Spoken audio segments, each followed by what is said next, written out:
तो स्वागत है आपका एक नए वीडियो में। ये हमारा इकोनॉमिक्स का क्लास नंबर 3 है और इस क्लास में हम लोग नेशनल इनकम यानी कि राष्ट्रीय आय वाले टॉपिक को ही कंटिन्यू करेंगे। और आज संभवतः आपका नेशनल इनकम जो टॉपिक है वो पूरा कंप्लीट हो जाएगा। तो आज की क्लास में हम लोग क्या जानेंगे? तो आज हम लोग राष्ट्रीय आय का जो मापन है उसके बारे में पढ़ेंगे। और हम सभी को पता है कि राष्ट्रीय आय का जो मापन है वो 3 तरह से आय विधि, उत्पादन विधि और आपका व्यय विधि के माध्यम से किया जाता है। तो इन तीनों के बारे में ही हम लोग जो है वो आज पढ़ेंगे। तो टॉपिक ये रहेगा आपका राष्ट्रीय आय का मापन। सबसे पहले आपको पता होना चाहिए कि किसी भी अर्थव्यवस्था में वस्तुओं, सेवाओं और आय का जो प्रवाह है यानी कि फ्लो वो 3 चरणों से होता है। ये लाइन पता होना चाहिए कि किसी भी इकोनॉमी में गुड्स एंड सर्विसेज का और इनकम का जो फ्लो है वो 3 चरणों से होता है, जिसको हम लोग आय के चक्रीय प्रवाह का 3 चरण कहते हैं। तो आय के चक्रीय प्रवाह का 3 चरण क्या है वो देखिए। यही तीनों डायरेक्शन में देखिएगा आप आय का जो है वो चक्रीय प्रवाह होते रहता है। आय का, वस्तु का और सेवा का। किसी एक जगह पे देखिएगा कि गुड्स एंड सर्विसेज का क्या होगा, उत्पादन होगा। तो किसी एक जगह पे गुड्स एंड सर्विसेज का उत्पादन होगा और उसके बाद किसी प्लेस पे देखिएगा कि गुड्स एंड सर्विसेज का या फिर इनकम का डिस्ट्रीब्यूशन होगा यानी कि वितरण होगा। किसी एक जगह पे वस्तु और सेवाओं का उत्पादन हो रहा है, फिर एक जगह पे इनकम का और गुड्स एंड सर्विसेज का वितरण हो रहा है, और कहीं पे देखिएगा कि इनकम का और साथ ही साथ गुड्स एंड सर्विसेज का जो है वो उपभोग हो रहा है यानी कि कंजम्पशन हो रहा है उनका। ठीक है, आगे देखिए। जहाँ पे वस्तु और सेवाओं का उत्पादन हो रहा है, तो अगर यहाँ पे हम लोग नेशनल इनकम को मापें तो वो आपका उत्पादन विधि से कहलाएगा। यानी कि कहने का मतलब है जहाँ पे वस्तु और सेवाओं का उत्पादन हो रहा है यहाँ पे मेजरमेंट करेंगे तो उसको हम लोग उत्पादन विधि कहते हैं। इसके अलावा जहाँ पे आय का और गुड्स एंड सर्विसेज का वितरण हो रहा है वहाँ पे जब हम लोग मेजरमेंट करते हैं तो उसको हम लोग आय विधि यानी कि इनकम मेथड कहते हैं। ठीक है, क्यों क्यों कहते हैं? देखिए, जहाँ पे वस्तुओं का, सेवाओं का वितरण हो रहा है तो यहाँ पे आपके पास आय जनरेट हो रहा है ना, आप सामान को बेच रहे हैं तो सामान को बेचे तो आपके पास पैसा आया, तो इसको यहाँ पे इनकम मेथड में हम लोग शामिल करेंगे। इसके अलावा जहाँ पे आय का व्यय होगा या फिर वस्तु और सेवाओं का उपभोग होगा, तो अगर वस्तु और सेवाओं का उपभोग करना है यानी कि आपको व्यय करना पड़ेगा। तो जहाँ पे आप खर्च कर रहे हैं तो आपका खर्चा किसी व्यक्ति के लिए इनकम हो जाएगा, आपका पेमेंट किसी व्यक्ति के लिए इनकम होगा ही होगा। तो आपके साइड से देखेंगे तो वो आपका व्यय विधि कहलाएगा और उधर के साइड से देखेंगे तो उसके लिए वो आय विधि कहलाएगा। क्लियर? ये लाइन आपको पता होना चाहिए। तो आय के चक्रीय प्रवाह का जो 3 चरण है वो कुछ इस प्रकार है।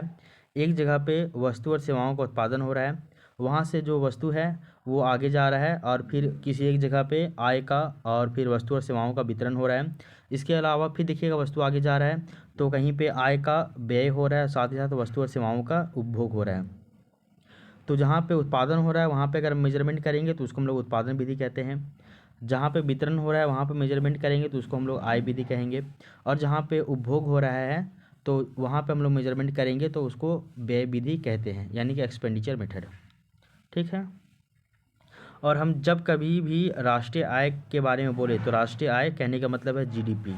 जीडीपी जो है वही आपका राष्ट्रीय आय है और जीडीपी जो है वो हमेशा फाइनल गुड्स एंड सर्विसेज का ही जो है वो कुल मौद्रिक मूल्य होगा, इंटरमीडिएट गुड्स का नहीं होगा। ठीक है ना? और ये भी याद रखिएगा कि हमेशा इकोनॉमिक क्या है, तो कोई भी पूछे इकोनॉमिक क्या होता है तो याद रखिएगा कि flow of income, goods, services is called economy. तो इनकम, गुड्स एंड सर्विसेज का जो फ्लो हो रहा है इसी को ही हम लोग अर्थशास्त्र यानी कि इकोनॉमी कहते हैं, एक सिंपल लैंग्वेज में। ठीक है, आगे देखिए। आय के चक्रीय प्रवाह के आधार पे राष्ट्रीय आय को 3 दृष्टिकोण से देखा जा सकता है। तो जो आपका आय का चक्रीय प्रवाह हो रहा है, एक जगह पे उत्पादन हो रहा है तो उसको उत्पादन विधि, एक जगह पे आपका देखिएगा कि व्यय हो रहा है, वितरण हो रहा है तो उसको हम लोग बोल देंगे ये आय विधि, और एक जगह पे आपका उपभोग हो रहा है तो उसको हम बोल देंगे व्यय विधि। ठीक है, तो आय के चक्रीय प्रवाह के आधार पे ही राष्ट्रीय आय को 3 दृष्टिकोणों से देखा जा सकता है। पहला, जहाँ पे वस्तु और सेवाओं का उत्पादन हो रहा है, यानी कि वस्तु और सेवाओं का कुल उत्पादन, पहला पॉइंट। और दूसरा क्या हो जाएगा, जहाँ पे वस्तु और सेवाओं का उत्पादन हो रहा है उसको हम लोग उत्पादन विधि कहेंगे। जहाँ पे वस्तु और सेवाओं का और साथ ही साथ आय का वितरण हो रहा है उसको हम लोग इनकम मेथड कहेंगे। और जहाँ पे आय का जो है वो व्यय हो रहा है, यानी कि खर्च हो रहा है, और आपका वस्तु और सेवाओं का उपभोग हो रहा है, उसको हम लोग व्यय विधि कहेंगे।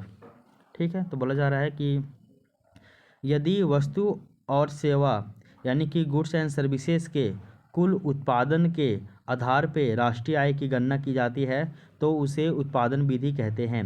वर्तमान समय में सकल मूल्य वर्धित यानी कि ग्रॉस वैल्यू एडेड विधि का प्रयोग करके इसके जो है प्रयोग इसके अंतर्गत किया जाता है।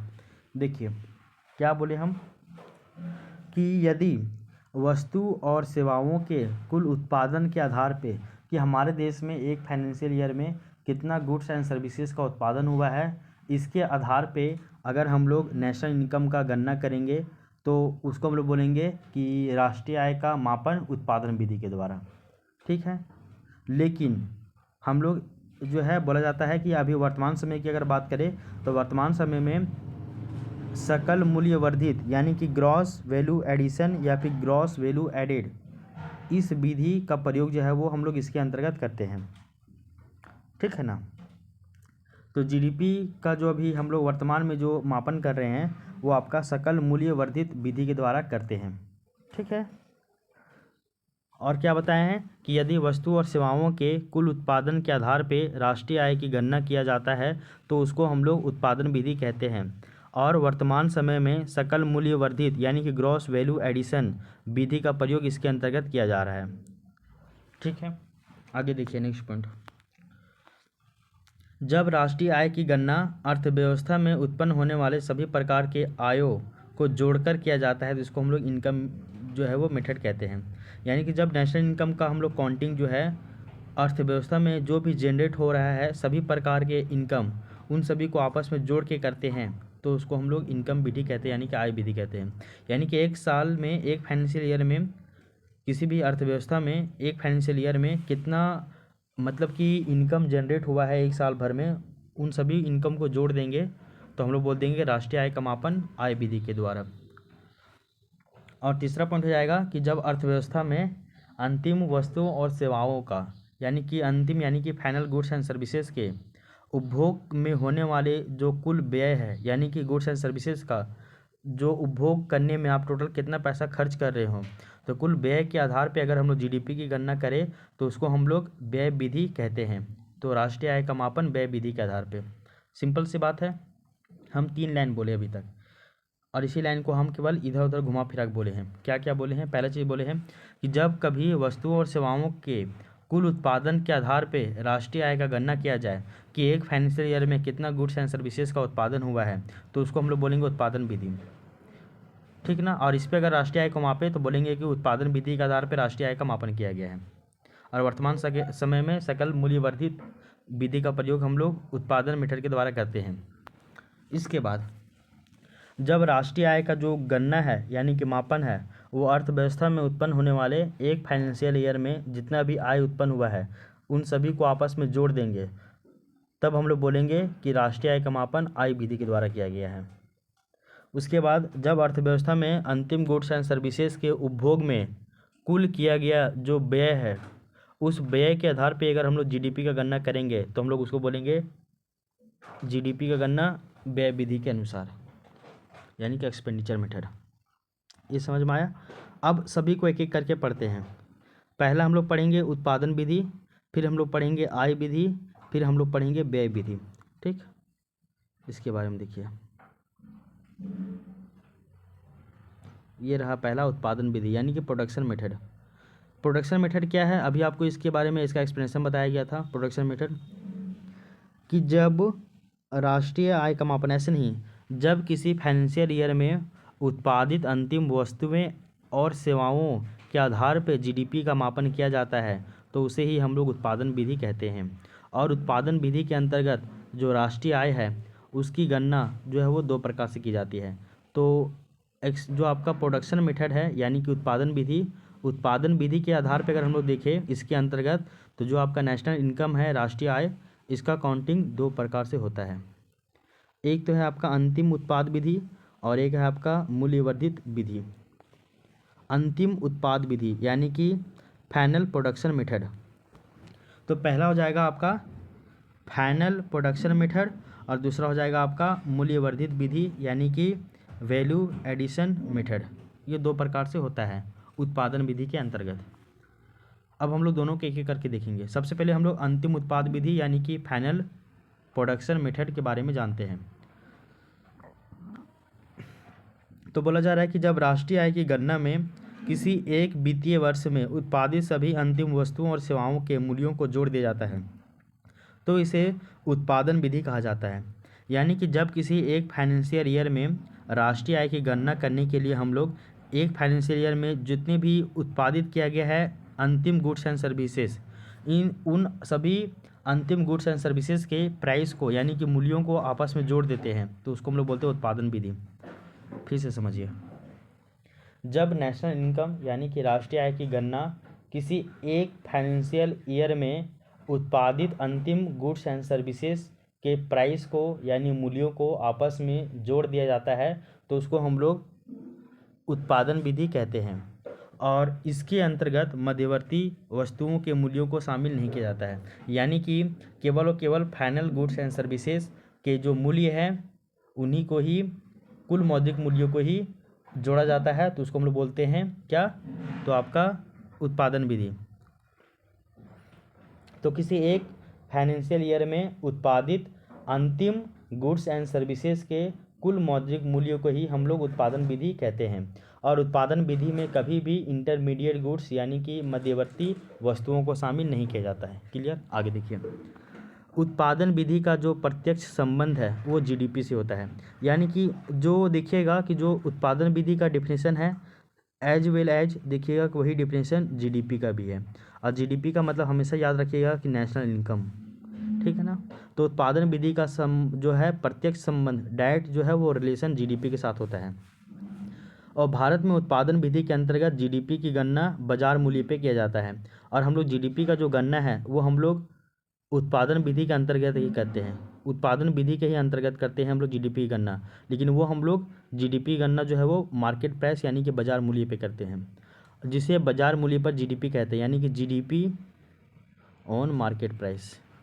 ये दो तीन लाइन याद रखिएगा।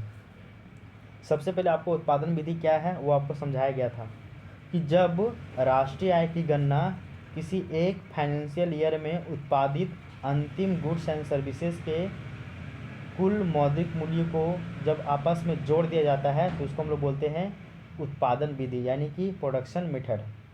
फिर बताया गया कि उत्पादन विधि यानी कि जो प्रोडक्शन मेथड है, तो उस प्रोडक्शन मेथड का जो संबंध है वो डायरेक्ट संबंध है, यानी कि प्रत्यक्ष संबंध जो है वो आपका जीडीपी से होता है। और भारत में उत्पादन विधि के अंतर्गत जीडीपी का जो गणना है वो मार्केट प्राइस पे होता है, यानी कि बाजार मूल्य पे होता है, जिसको हम लोग बाजार मूल्य पर जीडीपी कहते हैं, यानी कि जीडीपी ऑन मार्केट प्राइस। ठीक है, आगे देखिए, उत्पादन विधि समझ में आया ना, ये आपको उत्पादन विधि क्या था समझ में आ गया है। अब चलिए ठीक इसी तरह है आपका दूसरा, वो है आपका वैल्यू एडेड मेथड यानी कि मूल्य वर्धित विधि। मूल्य वर्धित विधि के बारे में देखिए, बढ़ जा रहा है कि इस विधि के अंतर्गत उत्पादन के प्रत्येक स्तर पे वस्तुओं और सेवाओं के मूल्य में होने वाले वर्धन यानी कि एडिशन के कुल योग को सकल मूल्य वर्धन कहा जाता है। और इसे भौगोलिक विधि इसे औद्योगिक विधि या फिर शुद्ध आउटपुट विधि भी कहा जाता है। देखिए, एक तो है आपका उत्पादन विधि जिसमें केवल एक फाइनेंशियल ईयर के भीतर अंतिम जो भी उत्पादित जो है अंतिम गुड्स एंड सर्विसेज का जो कुल मौद्रिक मूल्य है उसको आपस में जोड़ देते हैं और वही आपका उत्पादन विधि कहलाता है। इसमें इंटरमीडिएट गुड्स को शामिल नहीं करते हैं। लेकिन वैल्यू एडेड मेथड यानी कि मूल्य वर्धित विधि में, इस विधि के अंतर्गत हम लोग उत्पादन का जो प्रत्येक स्तर है, तो उत्पादन के प्रत्येक स्तर में वस्तु और सेवाओं में होने वाला जो मूल्य में जो वृद्धि है यानी कि जो वर्धन है, जो एडिशन है, उसके कुल योग को जब हम लोग जोड़ देते हैं तो उसी को ही हम लोग सकल मूल्य वर्धन यानी कि ग्रॉस वैल्यू एडिशन कहते हैं, ग्रॉस वैल्यू एडेड या फिर ग्रॉस वैल्यू एडिशन कहते हैं। और इसी को ही हम लोग औद्योगिक विधि यानी कि इंडस्ट्रियल मेथड, और इसी को ही हम लोग शुद्ध आउटपुट विधि यानी कि नेट आउटपुट मेथड भी कहते हैं। तो उत्पादन विधि में केवल direct final goods and services के टोटल मूल्य को हम लोग जोड़ रहे हैं, लेकिन मूल्य वर्धन विधि में हम लोग उत्पादन के प्रत्येक स्तर में होने वाले जो मूल्य का वर्धन है यानी कि मूल्य का जो वृद्धि है उन सभी को हम लोग जोड़ रहे हैं, और जोड़ने के बाद उसका जो कुल योग होगा वही आपका सकल मूल्य वर्धन कहलाता है। ठीक है, एग्जाम्पल देखिए इसका। उत्पादन का हर एक स्तर पे इसको हम लोग जोड़ेंगे। पहला उत्पादन या फिर उत्पादक या फिर फर्म, इसकी बात करते हैं। बीच में लिखेंगे value of output, value of output का मूल्य। तीसरा में लिखेंगे मध्यवर्ती वस्तुओं का मूल्य या फिर मध्यवर्ती उपयोग, और चौथा लास्ट में लिखेंगे मूल्यवर्धन। ठीक है, आप देखिए सबसे पहले किसान जो है वो गेहूं का उत्पादन किया, तो गेहूं को उत्पादन करने में उसको मान लो कि उसको 600 रुपये लगा। तो किसान को गेहूं उत्पादन करने में उसको पैसा कितना लगा? 600 रुपये लगा। कितना लगा? 600 रुपये लगा। अब देखिए, अब वो 600 रुपया में गेहूं का उत्पादन किया। अब जो है किसान वो आटा मिल में गया और जो गेहूं उत्पादन किया था उस गेहूं को मतलब कि वो आटा मिल में जाके बेच दिया। 600 रुपया उसको उत्पादन करने में लगा था और वो 800 रुपये में बेच दिया।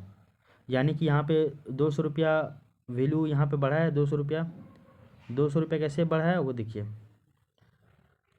200 रुपये यहाँ पे मध्यवर्ती वस्तु आ जाएगा, यानी कि 200 रुपये यहाँ पे बढ़ा है। इसके बाद आटा मिल से वो जाएगा बेकरी में, तो बेकरी में ये 800 रुपये में आटा मिल में लिया था और वो बेचा 1000 में, तो यहाँ पे 1000 में बेचा। फिर यहाँ पे 200 रुपये का मूल्यवर्धन हुआ है। फिर आपका कितना हुआ? 200 रुपये का मूल्यवर्धन हुआ है। एक मिनट, यहाँ पे थोड़ा सा एक लाइन को आप समझ लीजिए, उसके बाद हम लोग पीछे का एग्जाम्पल देखेंगे।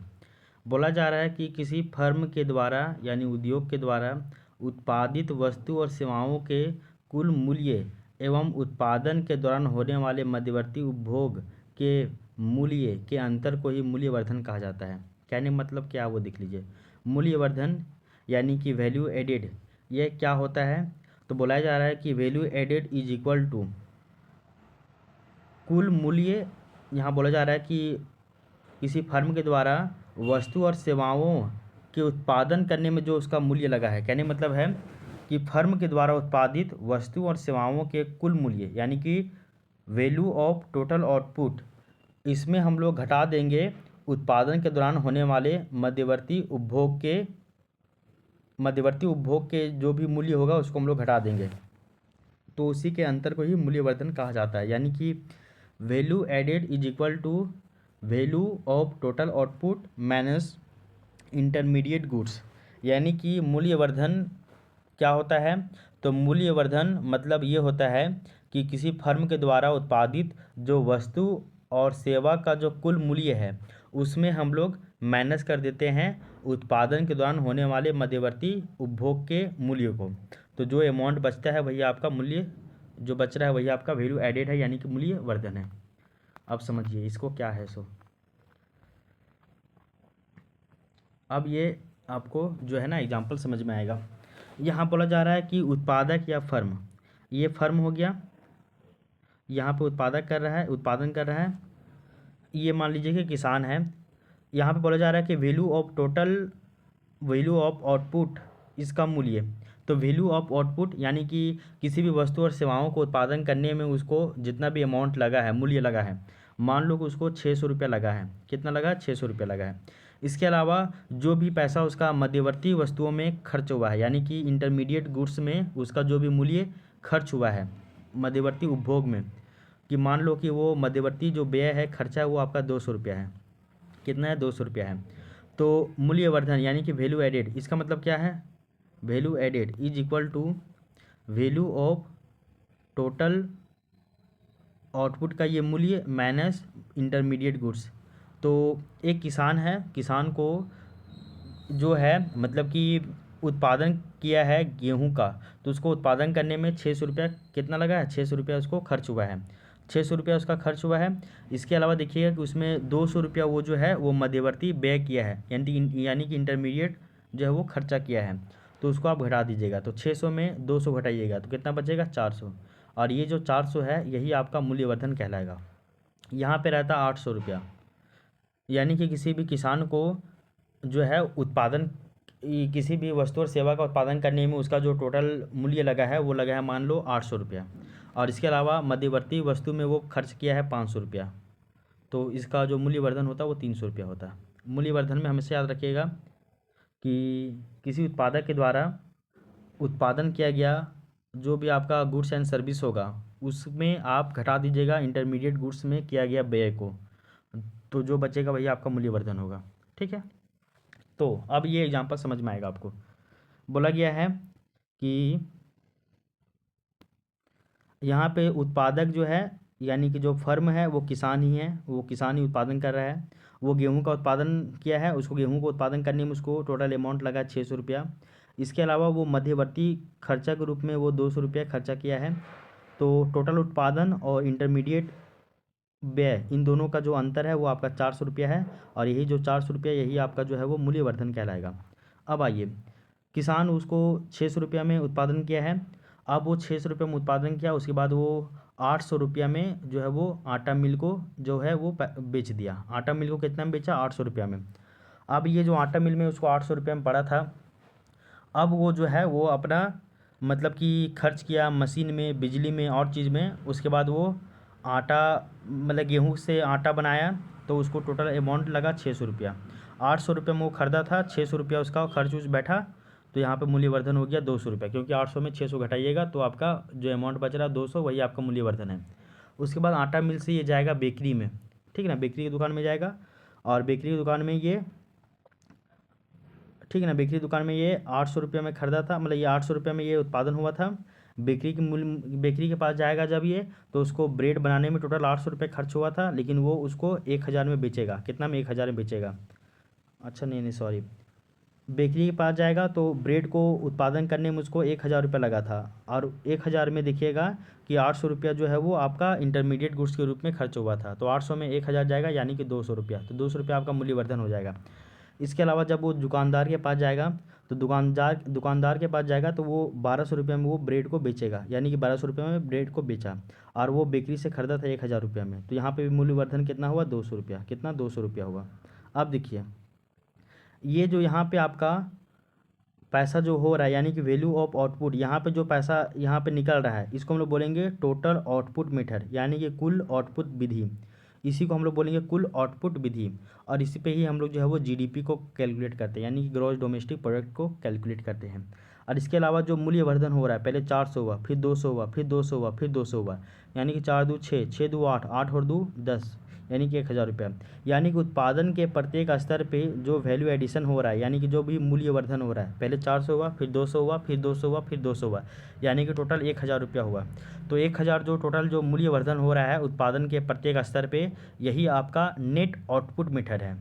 ये तो आपका टोटल आउटपुट मेथड यानी कि कुल आउटपुट विधि है, और ये आपका नेट है यानी कि एकदम शुद्ध, ये आपका नेट आउटपुट मेथड है।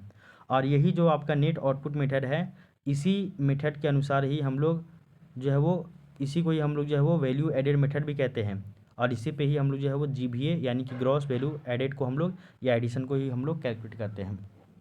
ठीक है, तो जो भी टोटल उत्पादन करने में जितना खर्च हो रहा है उसको हम लोग टोटल आउटपुट मेथड कहेंगे, और उस पर जीडीपी को कैलकुलेट करते हैं।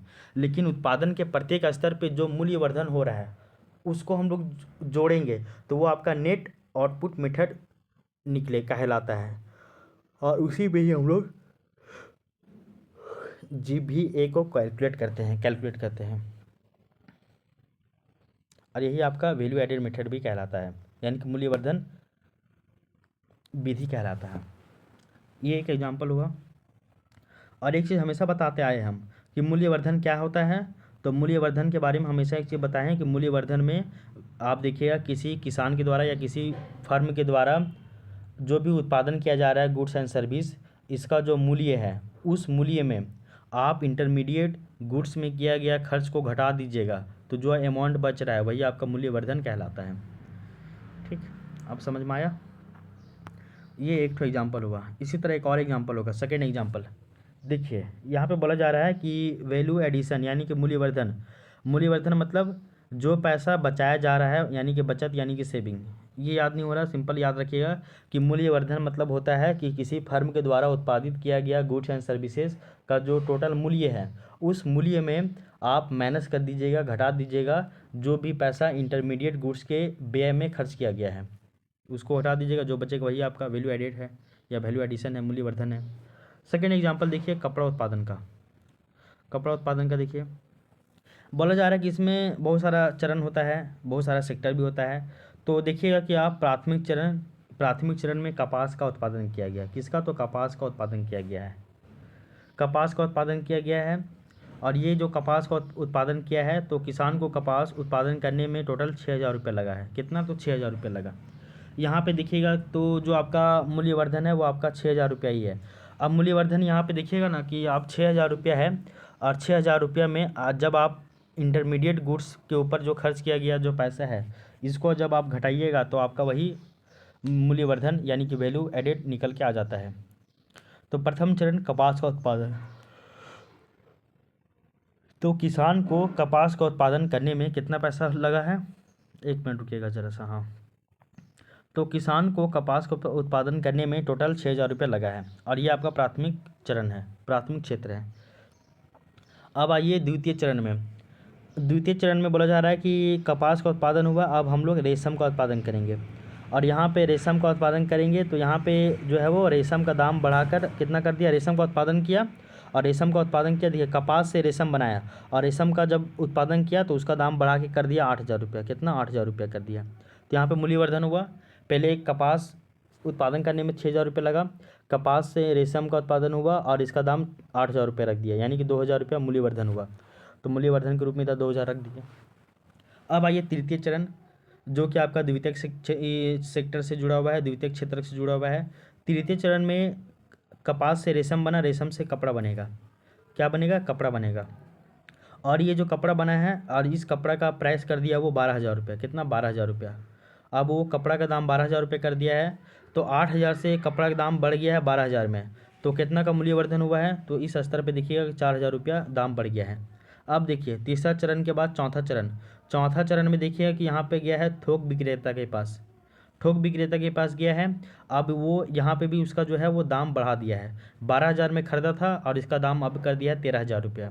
तो 13,000 रुपया, तो यहाँ पे भी प्राइस बढ़ा है यानी कि 1,000 रुपये बढ़ा है। तो ये 1,000 रुपये जो बढ़ रहा है यही आपका मूल्यवर्धन है। 1,000 रुपये जो बढ़ रहा है यही आपका क्या है? मूल्यवर्धन है। अब आइए चौथा चरण के बाद आइए पाँचवां चरण। पाँचवां चरण में देखिएगा कि थोक विक्रेता से ये आया है खुदरा विक्रेता के पास और खुदरा विक्रेता के पास जैसे आया है तो इसका दाम 13,000 से बढ़ के फिर 14,000 कर दिया है यानी कि 1,000 फिर बढ़ा है यहाँ पे। तो मूल्यवर्धन हुआ यहाँ पे भी 1,000 रुपये का। ठीक है। अब देखिए यहाँ पे कपास का उत्पादन करने में 6,000 रुपया, कपास से रेशम बनाया तो रेशम का उत्पादन किया तो 8,000 रुपया, रेशम से कपड़ा बनाया तो 1,000 रुपया, कपड़ा बना के वो थोक विक्रेता को दिया तो 13,000 रुपया, थोक विक्रेता से वो खुदरा विक्रेता को दिया तो वो हो गया 14,000 रुपया। तो देखिए तो 6,000 से 8,000, 8,000 से 12,000, 12,000 से 13,000, 13,000 से 14,000। तो ये जो 14,000 तक पैसा गया है इसको हम लोग बोलेंगे टोटल आउटपुट मेथड यानी कि कुल आउटपुट विधि यानी कि कुल आउटपुट विधि, कुल निर्गम विधि ये भी कहते हैं और इसी को ही हम लोग कुल उत्पादन विधि भी कहते हैं। और यही अंतिम वस्तु प्लस सेवा है और इसी पे ही हम लोग जीडीपी को काउंट करते हैं और इसे ही जीडीपी हम लोग कहते भी हैं क्योंकि कुल अंतिम जो गुड्स एंड सर्विसेज है इसके कुल मौद्रिक मूल्य की हम लोग जीडीपी में काउंट करते हैं ना, उसी को जीडीपी कहते भी हैं। तो जो आपका कपास से रेशम बना, रेशम से कपड़ा बना, कपड़ा से थोक विक्रेता के पास गया, थोक विक्रेता से आपका खुदरा विक्रेता के पास गया, खुदरा विक्रेता से खरीदा डायरेक्ट कौन? आम जनता। तो डायरेक्ट हम लोग आम जनता के पास कितना रुपया में आया तो वो इसी को हम लोग डायरेक्ट हम लोग काउंट करेंगे, उसको बोलेंगे टोटल आउटपुट मेथड और यही आपका कुल उत्पादन विधि कहलाएगा और यही आपका अंतिम वस्तु प्लस सेवा है और इसी से ही हम लोग जीडीपी को काउंट करेंगे। और यही जो आपका जो 14,000 रुपया आ रहा है यही आपका मार्केट प्राइस है क्योंकि इसी प्राइस पे जो है वो बेच रहा है और यही आपका बेसिक प्राइस है। क्लियर? आगे देखिए। अब देखिए यहाँ पे जो अलग अलग मूल्यवर्धन हो रहा था 6,000, 2,000, 8,000 से 12,000 गया तो 4,000, 12 से 13,000 गया तो 1,000, 13 से 14,000 बढ़ा तो 1,000। तो ये सभी जो बढ़ रहा है यही आपका वैल्यू एडेड है, यानी कि मूल्यवर्धन है। और इसको ही हम लोग जो है वो जब काउंट करेंगे तो इसी को हम लोग वैल्यू एडेड मेथड कहते हैं, यानी कि मूल्यवर्धन विधि कहते हैं। और इस मेथड से ही हम लोग जो है वो आपका GVA को कैलकुलेट करते हैं। किसको? तो आपका GVA को कैलकुलेट करते हैं इस मेथड पे, और इस मेथड पे हम लोग GDP को कैलकुलेट करते हैं। क्लियर? क्लियर? आगे देखिए, इंटरमीडिएट गुड्स में हम लोग किसको शामिल करते हैं? तो इंटरमीडिएट गुड्स में कपास हो गया, रेशम हो गया, कपड़ा हो गया, थोक विक्रेता हो गया, खुदरा विक्रेता हो गया, खुदरा विक्रेता नहीं, थोक विक्रेता तक, इसको हम लोग इंटरमीडिएट गुड्स में। फाइनल गुड्स में हम लोग खुदरा विक्रेता, क्योंकि खुदरा विक्रेता से डायरेक्ट ये व्यक्ति के पास पहुंच गया, देन कपड़ा की यूज होगा, यानी कि उसका कंज्यूम हो रहा है। समझ में आया? तो यहाँ पे इंटरमीडिएट गुड्स कपास हो जाएगा, रेशम हो जाएगा, कपड़ा हो जाएगा, थोक विक्रेता हो जाएगा, और खुदरा विक्रेता ये फाइनल गुड्स के अंतर्गत आएगा, क्योंकि खुदरा विक्रेता डायरेक्ट व्यक्ति के पास गया और वो कपड़ा को यूज किया। ठीक है, ऐसा। तो हमेशा याद रखिएगा कि यहाँ पे दो तरह का मेथड होता है। एक आपका वैल्यू एडेड मेथड, जो कि उत्पादन के प्रत्येक स्तर पे होने वाले जो भी मूल्यवर्धन है इसको जोड़ के निकाला जाता है, और एक है आपका कुल उत्पादन विधि, जिसको हम लोग बोलते हैं टोटल आउटपुट मेथड, जो कि जो फाइनल जो गुड्स एंड सर्विस है इसका जो प्राइस है उसको जोड़ के हम लोग डायरेक्ट बोलते हैं टोटल आउटपुट मेथड, यानी कि कुल उत्पादन विधि, जब उसको जोड़ देते हैं तो। क्लियर? और जो आपका कुल उत्पादन विधि है इसी पे ही हम लोग GDP को काउंट करते हैं। ठीक ना? और जो कुल उत्पादन विधि है यानी कि टोटल जो आउटपुट मेथड है, इसी को ही हम लोग मार्केट प्राइस और इसी को ही हम लोग बेसिक प्राइस भी कह रहे हैं। ठीक है, बेसिक प्राइस से हम लोग जाते हैं मार्केट प्राइस। देखिए, बेसिक प्राइस में जब आप उत्पाद सब्सिडी को और मतलब सॉरी बेसिक प्राइस में जब आप उत्पाद कर को जोड़ देते हो और उत्पाद सब्सिडी को घटा देते हो तो वही आपका मार्केट प्राइस निकलता है। और मार्केट प्राइस वही आपका बायर कॉस्ट है, यानी कि क्रेता का वही मूल्य है। ठीक है, ये लाइन आपको समझ में आ गया है? तो ये दोनों जो एग्जाम्पल है आपको पता होना चाहिए, ये दोनों एग्जाम्पल आपको पता होना चाहिए। अब आइए नेक्स्ट में। तो यहाँ पे लैंग्वेज में बोला जा रहा है कि दूसरे शब्दों में किसी फर्म के द्वारा उत्पादित वस्तु और सेवा के कुल मूल्य। तो किसी दूसरे शब्दों में बोला जा रहा है किसी फर्म के द्वारा उत्पादित वस्तु और सेवा के कुल मूल्य और उत्पादन के दौरान होने वाले मध्यवर्ती उपभोग के कुल मूल्य का जो अंतर है इसी को ही हम लोग मूल्यवर्धन कहते हैं। यानी कि जब हम लोग वैल्यू ऑफ टोटल आउटपुट में इंटरमीडिएट कंजम्पशन को घटा देते हैं तो जो अमाउंट बच रहा है वही आपका वैल्यू एडेड है, यानी मूल्यवर्धन है। इसके अलावा मूल्यवर्धन विधि के अंतर्गत किसी अर्थव्यवस्था में उत्पादित होने वाले वस्तु और सेवाओं के प्रत्येक उत्पादन अवस्था में उनकी मात्रा को बाजार मूल्य से गुणा कर मूल्य में होने वाले परिवर्तन को ज्ञात किया जाता है। यानी कि बोला जाता है कि जो आपका वैल्यू एडेड मेथड है इसके अंतर्गत किसी भी इकोनॉमी में किसी भी अर्थव्यवस्था में जो भी उत्पादित हो रहा है गुड्स एंड सर्विसेज, इसके प्रत्येक स्तर में जो उनकी मात्रा में बोला जा रहा है कि उनके प्रत्येक उत्पादन अवस्था में, यानी कि उनके प्रत्येक उत्पादन यानी प्रोडक्शन स्टेज में उनकी मात्रा को जो है वो हम लोग बाजार मूल्य से गुना कर देते हैं, और बाजार मूल्य से गुना करके मूल्य में जो भी परिवर्तन हो रहा है उसको हम लोग ज्ञात कर लेते हैं। कहने मतलब क्या है? देखिए, सिंपल सी बात है ना कि मूल्यवर्धन विधि के अंतर्गत हम लोग जो है उत्पादन के प्रत्येक स्तर पे होने वाले जो भी मूल्यवर्धन है, वृद्धि है, मूल्य में होने वाला जो वृद्धि है उसको हम लोग ज्ञात करते हैं। सिंपल इतना याद रखिए, ठीक है ना? ज्ञात कर लेते हैं, और जब उसको हम लोग ज्ञात कर लेते हैं और तब ज्ञात करने के बाद जो है वो हम लोग बोला जाता है कि मूल्यवर्धन के अंतर्गत कि किसी भी फर्म के द्वारा जो भी उत्पादित किया गया है अंतिम गुड्स एंड सर्विसेज, उसका जो टोटल अमाउंट है उस अमाउंट में जब आप इंटरमीडिएट गुड्स को घटा देते हो तो जो भी अमाउंट बच रहा है वही आपका मूल्यवर्धन है। ठीक है ना? और उत्पादन के प्रत्येक स्तर पे होने वाले जो मूल्य में जो वृद्धि है जब आप उसको जोड़ देते हो तो जोड़ देते हो तो वही आपका मूल्यवर्धन विधि कहलाता है। तो बोला जा रहा है कि इस प्रकार मूल्यवर्धन जो विधि है उस विधि में उत्पादन के प्रत्येक स्तर में वस्तुओं में और सेवाओं में मूल्य के स्तर में जो भी वृद्धि हो रहा है, यानी कि जो भी मूल्यवर्धन हो रहा है उन सभी को आपस में जोड़ देते हैं तो आपका सकल मूल्यवर्धन यानी कि ग्रॉस वैल्यू एडिशन या फिर एडेड प्राप्त हो जाता है। और इसी के अंतर्गत ही प्राथमिक, द्वितीयक और तृतीयक तीनों क्षेत्रों को अलग अलग जो है वो सकल मूल्य वर्धन ज्ञात किया जाता है। तो इसी में देखते हैं कि प्राइमरी सेक्टर का जीवीए कितना है, फिर सेकेंडरी सेक्टर का जीवीए कितना है और टर्सरी सेक्टर का जीवीए कितना है। तो वही बोला जा रहा है कि इसके अंतर्गत प्राथमिक, द्वितीयक और तृतीयक तीनों क्षेत्रों का अलग अलग सकल मूल्यवर्धन ज्ञात करते हैं। यानी कि तीनों जो सेक्टर है, तीनों सेक्टर का अलग अलग जीवीए हम लोग काउंट करते हैं तथा तीनों क्षेत्रों के सकल मूल्यवर्धन को जोड़ के किसी भी अर्थव्यवस्था के सकल मूल्यवर्धन को ज्ञात किया जाता है। पहले तो हम लोग तीनों क्षेत्रों का अलग अलग मूल्यवर्धन निकालेंगे, उसके बाद तीनों क्षेत्र का अलग अलग मूल्यवर्धन को आपस में जब हम लोग जोड़ देंगे तो वो आपका किसी भी इकोनॉमी में होने वाला मूल्यवर्धन को दर्शाता है, सकल मूल्यवर्धन को दर्शाता है।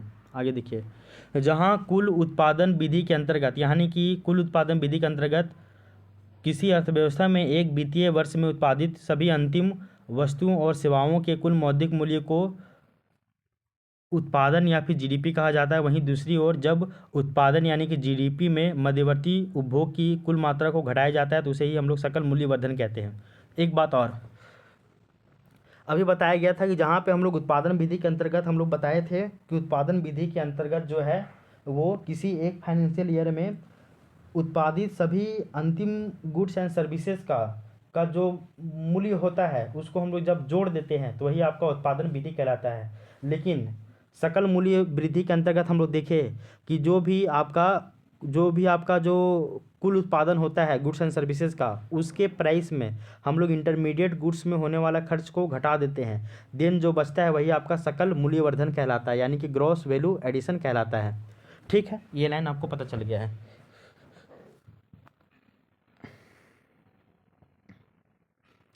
और एक लाइन हम लोग कल समझ रहे थे, उसको एक बार आप देख लीजिए, हल्का सा ये लाइन। उत्पादन विधि में हम लोग बोले थे कि टोटल वैल्यू ऑफ आउटपुट को जोड़ दिया जाता है, जिसमें हम लोग अंतिम वस्तुओं और सेवाओं के कुल मूल्यों को ऐड कर देते हैं। टोटल वैल्यू ऑफ आउटपुट में हम लोग बताए कि सभी वस्तु और सेवाओं के जो अंतिम मूल्य होता है उसको हम लोग जोड़ देते हैं, जबकि वैल्यू एडेड मेथड में मध्यवर्ती वस्तुओं प्लस सेवाओं के मूल्यों को नहीं जोड़ते हैं। ठीक ना, जो मध्यवर्ती वस्तु है इसमें हम लोग इसको ऐड नहीं करते हैं। यानी कि देखिए, मूल्यवर्धन मतलब बताए थे ना कि किसी फर्म के द्वारा उत्पादित अंतिम वस्तु और सेवा के कुल मूल्य में जब हम लोग मध्यवर्ती वस्तुओं के ऊपर किया गया खर्च को घटा देते हैं तो उसी को हम लोग मूल्यवर्धन कहते हैं। तो यही बोला जा रहा है कि उत्पादन विधि में हम लोग टोटल वैल्यू ऑफ आउटपुट को जोड़ देते हैं, यानी कि अंतिम वस्तुओं और सेवाओं के कुल मूल्य को हम लोग जोड़ दिए। लेकिन वैल्यू एडेड मेथड में हम लोग मध्यवर्ती वस्तु को नहीं जोड़े, साथ ही साथ मूल्य के सेवाओं के मूल्य को भी इसमें हम लोग नहीं जोड़ते हैं। आगे देखिए, गेहूँ से आप आटा भी बना सकते हो, गेहूँ से आप ब्रेड भी बना सकते हो, देन हम लोग गेहूँ को नहीं जोड़ेंगे। अंतिम वस्तु मीन्स व्यक्ति के पास फाइनल जो है कंज्यूम जो पहुंच रहा है उसी को ही हम लोग अंतिम वस्तु कहते हैं। ठीक ना, तो इसमें मध्यवर्ती वस्तु कौन हो जाएगा, गेहूँ हो जाएगा। तो गेहूँ से आप आटा भी बना सकते हो, ब्रेड भी बना सकते हो, देन आपको आटा या ब्रेड को ही अंतिम वस्तु के रूप में लेना होगा, गेहूँ को नहीं। ठीक है ना, तो उत्पादन विधि में आप टोटल वैल्यू ऑफ आउटपुट को जोड़ देते हो, यानी कि अंतिम वस्तु और सेवाओं के कुल मूल्य को आप जोड़ देते हो। लेकिन वैल्यू एडेड मेथड में आप मध्यवर्ती वस्तु को नहीं जोड़ते हो, साथ ही साथ सेवाओं में होने वाला मूल्यवर्धन को भी आप नहीं जोड़ते हो। ठीक,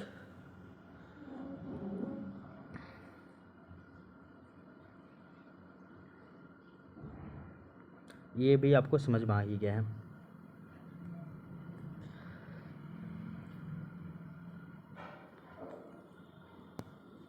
एक दो बार इसको और भी रिवीजन कीजिएगा ना तो ये फिर ना दिक्कत नहीं होगा।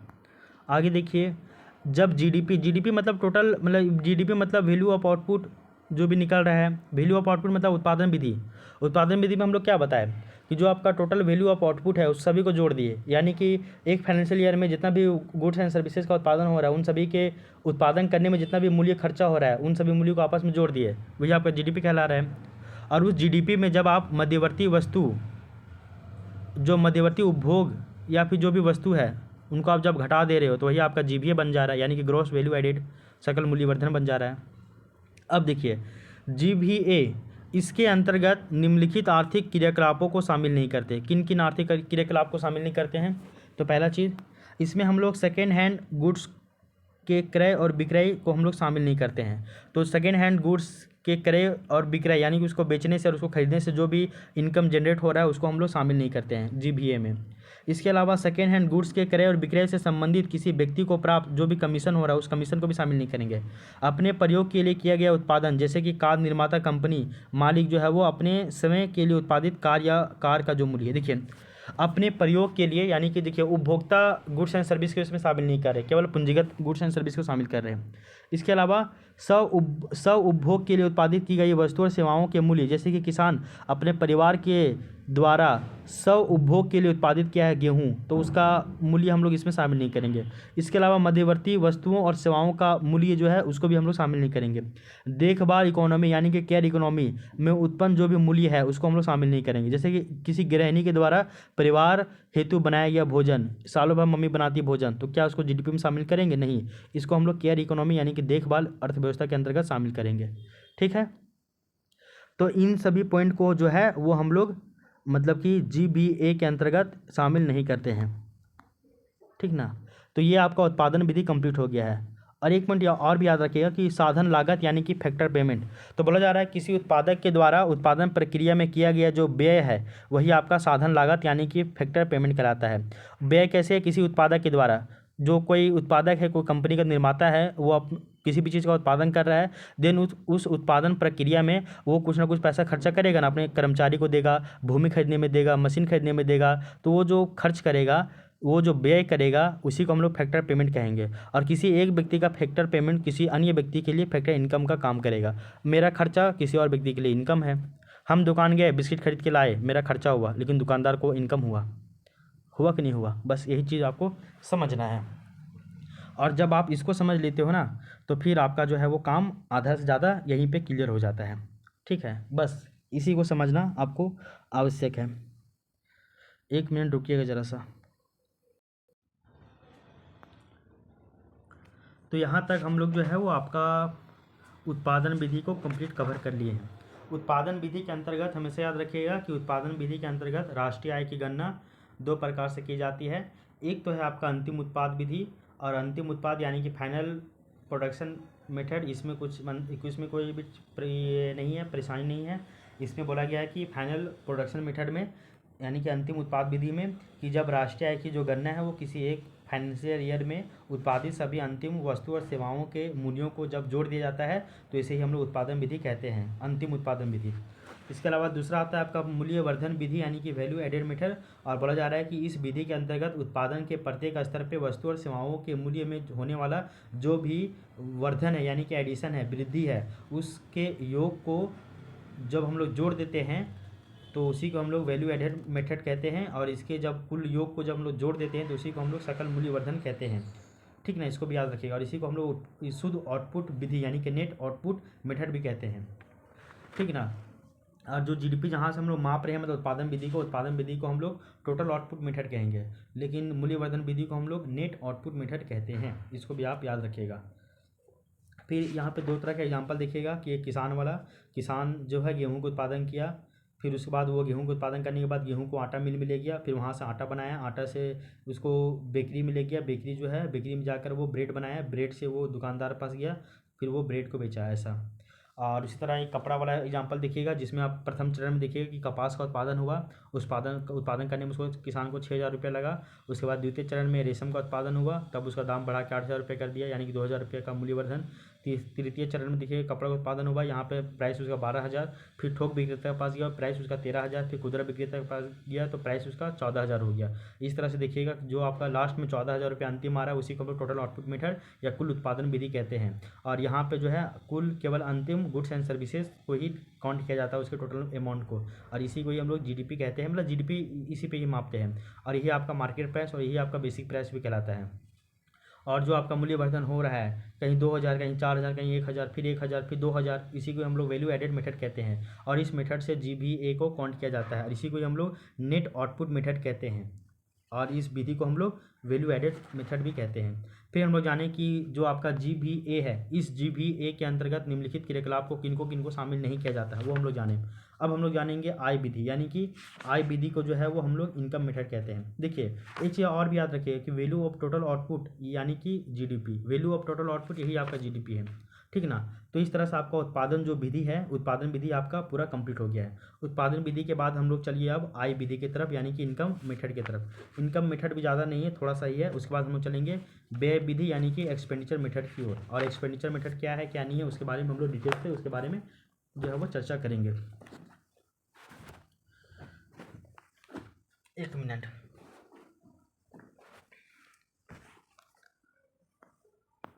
यहाँ पे आ गया आपका आय विधि यानी कि इनकम मेथड। इनकम मेथड के बारे में बोला जा रहा है कि देखिए फैक्टर पेमेंट किसी व्यक्ति का यानी कि कंपनी का फैक्टर पेमेंट किसी व्यक्ति के लिए फैक्टर इनकम कहलाता है। तो फर्म का फैक्टर पेमेंट या फिर फैक्टर पेमेंट जो है वो व्यक्ति का फैक्टर इनकम कहलाएगा। फैक्टर पेमेंट जो है वो 4 तरह का होता है, तो आय का भी स्रोत 4 तरह का होगा। फैक्टर पेमेंट जैसे कि वो भूमि के बदले में रेंट दिया तो रेंट स्रोत हुआ आय का। इसके अलावा वो लेबर के बदले में मतलब सॉरी उसको श्रम की आवश्यकता है तो श्रम के बदले में वो लेबर लगाया, मजदूरी किया तो देन उसको वेजेस मिला, वो भी इनकम का सोर्स है। इसके अलावा वो कोई व्यक्ति प्रॉफिट लगाया तो उसको मतलब सॉरी कोई व्यक्ति पूंजी लगाया यानी कैपिटल तो उसको इंटरेस्ट चाहिए, ब्याज चाहिए। इसके अलावा वो उद्यम लगाया तो उसको प्रॉफिट चाहिए। इस तरह से इसको याद रखिएगा। फैक्टर पेमेंट में लगान, ब्याज, मजदूरी, लाभ यही 4 ठो है और यही चारों जो है वो आय का सोर्स भी है। लगान, ब्याज, मजदूरी, लाभ। बस व्यय कहने का मतलब है कि आप आय का वितरण यहाँ पे हो रहा है। व्यय मतलब आय का वितरण करना। तो जहाँ पे भी आय का वितरण हो रहा है, वस्तु और सेवाओं का वितरण हो रहा है, तो जहाँ पे भी वस्तु और सेवाओं का वितरण हो रहा है तो यानी कि वो वहाँ पे आय का वितरण हो रहा है। और आय का वितरण हो रहा है देन वहाँ पे हम लोग काउंट करेंगे तो उसको बोलेंगे इनकम मेथड यानी कि आय विधि। आगे देखिए आय विधि को वितरण विधि या फिर साधन व्यय विधि भी कहा जाता है। अभी बताया ही गया है आय विधि को यानी इनकम मेथड को वितरण विधि यानी कि जो है वो आपका डिस्ट्रीब्यूशन मेथड या फिर साधन व्यय यानी कि फैक्टर कॉस्ट भी कहा जाता है। और इस विधि के अनुसार राष्ट्रीय आय की गणना साधन व्यय यानी कि फैक्टर पेमेंट के आधार पर किया जाता है। और किसी अर्थव्यवस्था में एक वित्तीय वर्ष में यानी कि एक फाइनेंशियल ईयर में सभी उत्पादकों के द्वारा किया गया साधन व्यय के कुल योग को राष्ट्रीय आय कहा जाता है। और इसके अंतर्गत घरेलू अर्थव्यवस्था में उत्पन्न कुल साधन आय ये व्यय नहीं है। और इसके अलावा विदेशों से प्राप्त शुद्ध आय यानी कि विदेशों से प्राप्त शुद्ध साधन आय यानी कि NFIA इन सभी को शामिल किया जाता है। तो देखिए सिंपल सी बात आप याद रखिएगा कि जो इनकम मेथड है इसको हम लोग वितरण विधि या फिर साधन व्यय भी कहते हैं। और इसके अनुसार बोला जा रहा है कि जब हम लोग राष्ट्रीय आय का जो काउंटिंग है जो गणना है वो आपका साधन व्यय यानी कि फैक्टर पेमेंट कौन है 4 गो है, उन चारों के आधार पे ही करते हैं तो उसी को हम लोग जो है वो आय विधि कह रहे हैं। कहने का मतलब है कि किसी अर्थव्यवस्था में किसी भी इकोनॉमी में एक वित्तीय वर्ष यानी कि एक फाइनेंशियल ईयर में सभी उत्पादकों के द्वारा जितना भी प्रोड्यूसर है उन सभी उत्पादकों के द्वारा एक फाइनेंशियल ईयर में साधन व्यय यानी कि फैक्टर पेमेंट के रूप में किया गया जितना भी खर्चा है उन सभी खर्चा को हम लोग जब जोड़ देंगे, उन सभी साधन व्यय के कुल योग को जब हम लोग जोड़ देंगे तो उसी को ही हम लोग राष्ट्रीय आय कहते हैं। और इसके अंतर्गत जो है वो घरेलू अर्थव्यवस्था में उत्पन्न जो भी कुल साधन आय है उसको भी और साथ ही साथ विदेशों से प्राप्त शुद्ध जो भी साधन आय है उसको भी हम लोग जोड़ देंगे। एक है आपका साधन व्यय और एक है आपका साधन आय। तो जो साधन व्यय है 4 गो, उसी साधन व्यय जो 4 गो है उसी से ही आपका साधन आय भी निकल के आ रहा है। सिंपल सी बात यही है। तो यही है आपका आय विधि यानी कि इनकम मेथड। इसके अलावा जब किसी व्यक्ति के द्वारा कोई कार्य किया जाता है तब रिवॉर्ड यानी कि पुरस्कार के रूप में मिलने वाले आय को साधन आय कहा जाता है। तो साधन आय किसको कहा जाता है, तो बोला जा रहा है कि जब किसी व्यक्ति के द्वारा कोई कार्य किया जाता है, कोई काम किया जाता है, तब बदले में उसको रिवॉर्ड यानी कि पुरस्कार दिया जाता है। तो पुरस्कार के रूप में मिलने वाला जो भी आय है उस आय को भी हम लोग साधन आय यानी कि फैक्टर इनकम कहेंगे।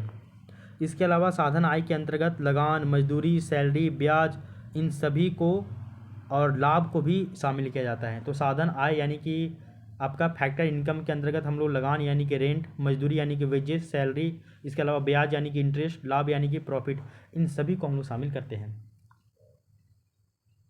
ठीक है, आगे देखिए आय विधि के अंतर्गत होने वाले जीडीपी गणना में केवल अर्जित आय यानी कि अर्न इनकम को ही शामिल किया जाता है और इसमें गैर अर्जित आय को शामिल नहीं किया जाता है। देखिए, इनकम जो आपका विधि है, मेथड है, इस मेथड के अंतर्गत जीडीपी गणना जब हम लोग करते हैं तो इसमें केवल अर्जित आय यानी कि केवल अर्न इनकम को ही शामिल किया जाता है। इसमें गैर अर्जित आय को शामिल नहीं करता है। एग्जाम्पल, गैर अर्जित आय को हस्तांतरित भुगतान यानी कि ट्रांसफ़र पेमेंट भी कहा जाता है। गैर अर्जित आय जैसे कि जुआ हो गया, सट्टा हो गया, लॉटरी हो गया, ये सभी आपका गैर अर्जित आय है।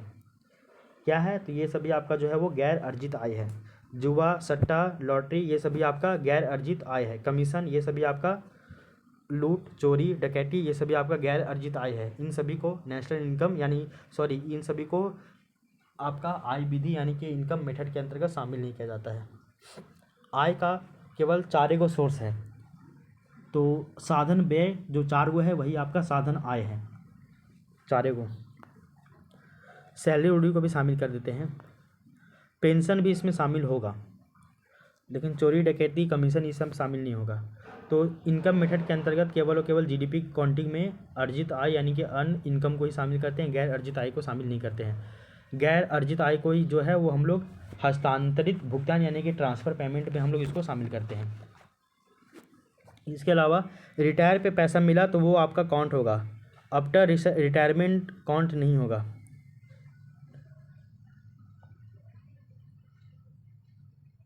रिटायरमेंट में जो आपको पैसा मिलता है 30-35 लाख, वो आपको मिलेगा, वो आपको काउंट होगा। इसके अलावा रिटायरमेंट के बाद आपको जो पेंशन मिल रहा है 20,000 30,000 रुपये मंथली, वो आपका काउंट नहीं होगा। देखिए, ट्रांसफ़र पेमेंट क्या होता है? ट्रांसफ़र पेमेंट जैसे विधवा पेंशन, वृद्धा पेंशन, सेवानिवृत्ति पेंशन, बेरोजगारी भत्ता, स्कॉलरशिप, छात्रवृत्ति, सब्सिडी, सहायकी, इन सभी को हम लोग ट्रांसफ़र पेमेंट कहते हैं। और ट्रांसफ़र पेमेंट को हम लोग आपका इनकम मेथड के अंतर्गत शामिल नहीं करते हैं। ठीक है, आगे देखिए, साधन आय को निम्नलिखित भागों में जो है वो विभाजित किया जाता है। जो आपका साधन आय है इसको हम लोग और कई सारे भागों में विभाजित करते हैं। जैसे कि पहला है आपका कर्मचारी क्षतिपूर्ति यानी कि एम्प्लॉई कंपेंसेशन, ये है साधन आय। आय का और भी स्रोत है आपका ना, जैसे कि कर्मचारी क्षतिपूर्ति यानी कि एम्प्लॉई कंपेंसेशन। इसके अलावा है आपका ऑपरेटिंग सरप्लस, इसके अलावा है आपका मिश्रित आय। ये सभी को हम लोग साधन आय के अंतर्गत ही शामिल करते हैं। सबसे पहले हम लोग कर्मचारी क्षतिपूर्ति यानी कि एम्प्लॉई कंपेंसेशन के बारे में देखते हैं। तो बोला जा रहा है कि इसके अंतर्गत मजदूरी, सैलरी, सामाजिक सुरक्षा में किया गया व्यय जैसे कि प्रोहिबिडेंट फंड यानी कि पीएफ, इसके अलावा रिटायरमेंट के समय मिलने वाला पेंशन इत्यादि को शामिल किया जाता है। तो कर्मचारी का क्षतिपूर्ति यानी कि कंपनसेशन देना है एम्प्लॉय को, तो इसके अंतर्गत हम लोग मजदूरी दे रहे हैं, इसके अंतर्गत सैलरी को शामिल करते हैं। इसके अलावा सामाजिक सुरक्षा में किया गया जो भी व्यय है, सामाजिक सुरक्षा में किया गया व्यय जैसे कि पीएफ हो गया, इसके अलावा रिटायरमेंट के समय मिलने वाला पेंशन हो गया, इन सभी को हम लोग कर्मचारी क्षतिपूर्ति के अंतर्गत शामिल करेंगे। इसके अलावा एक होता है आपका ऑपरेटिंग सरप्लस। ऑपरेटिंग सरप्लस इसमें किसको शामिल करते हैं? तो इसके अंतर्गत प्रॉपर्टी एवं फर्म से होने वाला आय को शामिल किया जाता है। जब आप कोई प्रॉपर्टी खरीदते हैं या फिर कोई आप उद्योग खरीदते हैं, इंडस्ट्री खरीदते हैं, तो उससे जो भी आपको पैसा प्राप्त होता है, इनकम प्राप्त होता है, उसको हम लोग ऑपरेटिंग सरप्लस के अंतर्गत शामिल करते हैं। ऑपरेटिंग सरप्लस के अंतर्गत शामिल किया जाता है। जैसे कि लगान यानी कि रेंट, ब्याज यानी कि इंटरेस्ट, लाभ यानी कि प्रॉफिट, कर लाभ यानी कि टैक्स प्रॉफिट, अवितरित लाभ इत्यादि, इन सभी को जो है वो हम लोग ऑपरेटिंग सरप्लस के अंतर्गत शामिल करेंगे। ठीक है, तो साधन आय को और भी हम लोग भागों में विभाजित करते हैं। साधन आय के और भी प्रकार जैसे कि एम्प्लॉय कंपनसेशन, ऑपरेटिंग सरप्लस, इसके अलावा मिक्स इनकम, इन सभी को हम लोग जो है वो साधन आय के अंतर्गत ही शामिल करेंगे। और ऑपरेटिंग सरप्लस के अंतर्गत प्रॉपर्टी और फर्म से होने वाले इनकम को शामिल करते हैं, जैसे कि लगान हो गया, ब्याज हो गया, लाभ हो गया, कर लाभ हो गया, अवतरित लाभ हो गया इत्यादि। मिश्रित आय ये क्या है? मिश्रित आय के बारे में बोला जा रहा है कि जब किसी स्वरोजगार यानी कि हम कोई भी अपना स्वरोजगार किए, सेल्फ एम्प्लॉयमेंट करने के लिए, तो जब किसी स्वरोजगार को अपने स्वरोजगार से प्राप्त होने वाला आय को मिश्रित आय कहते हैं, क्योंकि इसमें लगान, मजदूरी, ब्याज, लाभ सब अंतर्निहित होता है। जैसे कि हम अभी अपना जो है वो हम अपना जो है कोचिंग स्टार्ट किए हम, ठीक ना, तो कोचिंग स्टार्ट किए हम, तो उस कोचिंग में जो है वो अपना मजदूरी, ब्याज, लाभ सब हम ही वहाँ पे अपना काम कर रहे हैं। देन ऐसे में जो भी हमको लाभ मिलेगा वहाँ से, वो सारा हम मेरा ही होगा। ठीक है। कोचिंग का जो मालिक है, जैसे कि हम हो जाएंगे मनीष कुमार दास, कोचिंग का मालिक, तो ये सभी आपका मिश्रित आय के अंतर्गत शामिल होगा। इसके अलावा ये भी याद रखिएगा कि रिलायंस हो गया, टाटा कंपनी हो गया, इन सभी के बारे में भी आप थोड़ा बहुत एक एक दो दो लाइन यहाँ पे पढ़ लीजिएगा, उनको किस में शामिल करेंगे। तो साधन आय को और भी कई सारे निम्नलिखित भागों में हम लोग बांटते हैं साधन आय को। तो साधन आय को और किसेंगे इसमें, तो कर्मचारी क्षतिपूर्ति में, ऑपरेटिंग सरप्लस में, इसके अलावा मिश्रित आय में, इन सभी में हम लोग जो है वो साधन आय को काउंट करते हैं। और आय विधि के बारे में आपको डिटेल से समझाया गया है, आय विधि क्या है क्या नहीं है, सो वो भी आपको समझ में आ गया है। अब देखिए नेक्स्ट बोला जा रहा है कि आय विधि के अंतर्गत होने वाले राष्ट्रीय आय की गणना में निम्नलिखित आय को शामिल नहीं किया जाता है। तो आय विधि का जब हम लोग काउंटिंग करते हैं, आय विधि के अंतर्गत राष्ट्रीय आय की जब हम लोग गणना करते हैं, तो उसमें हम लोग कुछ कुछ इनकम को मैट उसमें जो है वो ऐड नहीं करते हैं। किसको किसको ऐड नहीं करते वो देखिए। सबसे पहले हस्तांतरित व्यय या फिर आय को, यानी कि हस्तांतरित व्यय ये सरकार का है, और आय जैसे कि वृद्धा पेंशन व्यक्ति के लिए आय है, सरकार का व्यय है और व्यक्ति का आय है, तो ये जो आपका ट्रांसफ़र पेमेंट है इसको शामिल नहीं करते हैं। गैर कानूनी क्रियाकलापों से उत्पन्न आय, जैसे कि सट्टा हो गया, जुआ हो गया, चोरी हो गया, डकैती हो गया, काला धन हो गया, ये सभी काला धन को आय विधि में शामिल नहीं किया जाता है। इसके अलावा दलाली, जो भी ब्रोकर है उससे प्राप्त जो भी आय हो रहा है उसको भी हम लोग इनकम मेथड में शामिल नहीं करते हैं। लॉटरी से प्राप्त विधि को भी, प्राप्त इनकम को भी हम लोग शामिल नहीं करते हैं। सब उपभोग के लिए उत्पादित जो भी गुड्स एंड सर्विसेज है, इससे प्राप्त होने वाला जो आय है उसको भी हम लोग शामिल नहीं करते हैं। दान, लॉटरी, ये सभी को भी हम लोग इसमें शामिल नहीं करेंगे, ठीक है ना। तो इनकम मेथड के अंतर्गत किसको शामिल किया जाता है और किसके शामिल नहीं किया जाता वो पता चल गया है।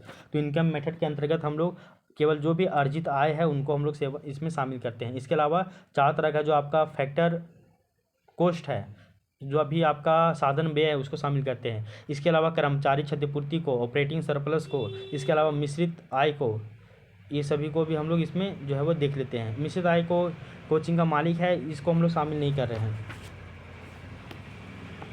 ठीक है।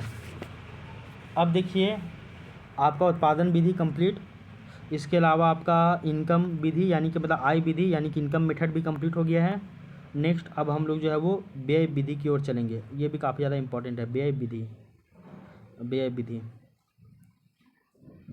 तो व्यय विधि की ओर चलिए। अब हम लोग बोला जा रहा है कि व्यय विधि को उपभोग विधि या फिर निवेश विधि ये भी कहा जाता है। तो जो भी आपका व्यय विधि है उसको हम लोग उपभोग विधि या फिर निवेश विधि भी कहते हैं। जैसे हम लोग आय विधि को वितरण विधि या फिर साधन व्यय विधि भी कहते हैं, उसी तरह व्यय विधि को नहीं साधन व्यय नहीं, वितरण विधि और उसको हम लोग साधन, अच्छा वितरण विधि और साधन व्यय दोनों विधि कहते हैं आय विधि को। उसी तरह व्यय विधि को उपभोग विधि या फिर निवेश विधि कहा जाता है। इसके अंतर्गत राष्ट्रीय आय का जो आकलन है वो एक वित्तीय वर्ष में, एक फाइनेंशियल ईयर में सभी अंतिम गुड्स एंड सर्विसेज के उपभोग में होने वाले कुल उपभोग को राष्ट्रीय आय कहा जाता है। यानी कि आप एक फाइनेंशियल ईयर में कितना गुड्स एंड सर्विसेज का उपभोग किए हैं और उस उपभोग करने में जितना पैसा आप खर्च किए हैं उसको आप काउंट कर दीजिएगा, वही आपका राष्ट्रीय आय निकल के आ जाएगा। और इसे हम लोग कुल अंतिम व्यय भी कहते हैं, मीन्स समग्र मांग, कुल अंतिम व्यय इसको हम लोग कहते हैं। यानी कि इतना ही पैसा खर्चा हुआ है, यही आपका कुल अंतिम व्यय भी कहलाता है। एक चीज़ और भी आपको बताया गया था कि इन फ्यूचर जिससे इन फ्यूचर में इनकम जनरेट हो उसको हम लोग पूंजी कहते हैं। और पूंजी मीन्स ओनली पैसा नहीं होता है। पूंजी आपका अभी हम पढ़ रहे हैं, आगे चल के नौकरी करेंगे, पैसा कमाएंगे, तो हम भी एक पूंजी है माँ बाप के लिए, ठीक है, ये बताया गया। तो व्यय विधि को उपभोग विधि या फिर निवेश विधि कहते हैं। और इसके अंतर्गत राष्ट्रीय आय को जो है, इसके अंतर्गत राष्ट्रीय आय का जो आकलन है वो एक वित्तीय वर्ष में सभी अंतिम वस्तुओं और सेवाओं में होने, जो अंतिम वस्तुओं और सेवाओं के उपभोग में होने वाला जो कुल उपभोग है यानी कुल खर्चा है, उसी को ही हम लोग राष्ट्रीय आय कहते हैं और इसको ही हम लोग कुल अंतिम व्यय भी कहते हैं। तो अगर हम लोग बोले कि कुल अंतिम व्यय यानी कि व्यय विधि, इसको हम लोग बोल देंगे उपभोग विधि, इसी को हम लोग बोल देंगे निवेश विधि, कुछ भी दे सकता है एग्जाम में, तो याद रखिएगा। तो कुल अंतिम व्यय के 4 घटक होते हैं। तो कुल अंतिम व्यय के कितने घटक होते हैं, तो 4 घटक होते हैं, जिसे निम्नलिखित सूत्र के माध्यम से प्रदर्शित किया जाता है। यहाँ पे देखिएगा नेशनल इनकम यानी कि राष्ट्रीय आय is equal to C plus G plus I bracket में एक्स माइनस एम। जहाँ पे देखिएगा सी का अर्थ होता है निजी अंतिम उपयोग व्यय, यानी कि हम लोग जो उपभोग कर रहे हैं उपयोग व्यय या फिर उपभोग व्यय। तो सी का मतलब होता है निजी यानी कि प्राइवेट अंतिम उपभोग व्यय। जी का अर्थ होता है सरकार का अंतिम उपभोग व्यय। देखिए सी का मतलब कंजम्पशन, लेकिन कंजम्पशन किसका, तो निजी यानी कि अंतिम उपभोग व्यय हम लोग का, और जी यानी कि गवर्नमेंट का जो अंतिम उपभोग व्यय है, और आई यानी कि कुल निवेश सरकार का, व्यक्ति का, फर्म का, सभी का, विदेशी लोगों का, और एक्स माइनस एम यानी कि इसका हम लोग बोलते हैं शुद्ध निर्यात। एक्स से एक्सपोर्ट और एम से इंपोर्ट, तो एक्सपोर्ट माइनस इंपोर्ट यानी कि शुद्ध निर्यात। आगे देखिए, जब हम लोग व्यय की बात करें, व्यय हम कोचिंग में 50,000 रुपये दिए हैं, 40,000 रुपये स्टार्टिंग में, फिर 10,000 रुपये यानी 50,000 रुपये दिए हैं। तो व्यय, एक आपका व्यय होता है उपभोग व्यय, एक होता है आपका निवेश व्यय। एक होता है आपका उपभोग व्यय, एक होता है आपका निवेश व्यय। उपभोग व्यय क्या है कि पढ़ के नौकरी ले लिए तो ये आपका उपभोग हो गया, और निवेश व्यय ये आपका नौकरी नहीं लिए, इसको हम लोग विकासात्मक व्यय भी कहेंगे, और उपभोग व्यय को जो है वो हम लोग गैर विकासात्मक व्यय कहते हैं। उल्टा नहीं हो जा रहा है?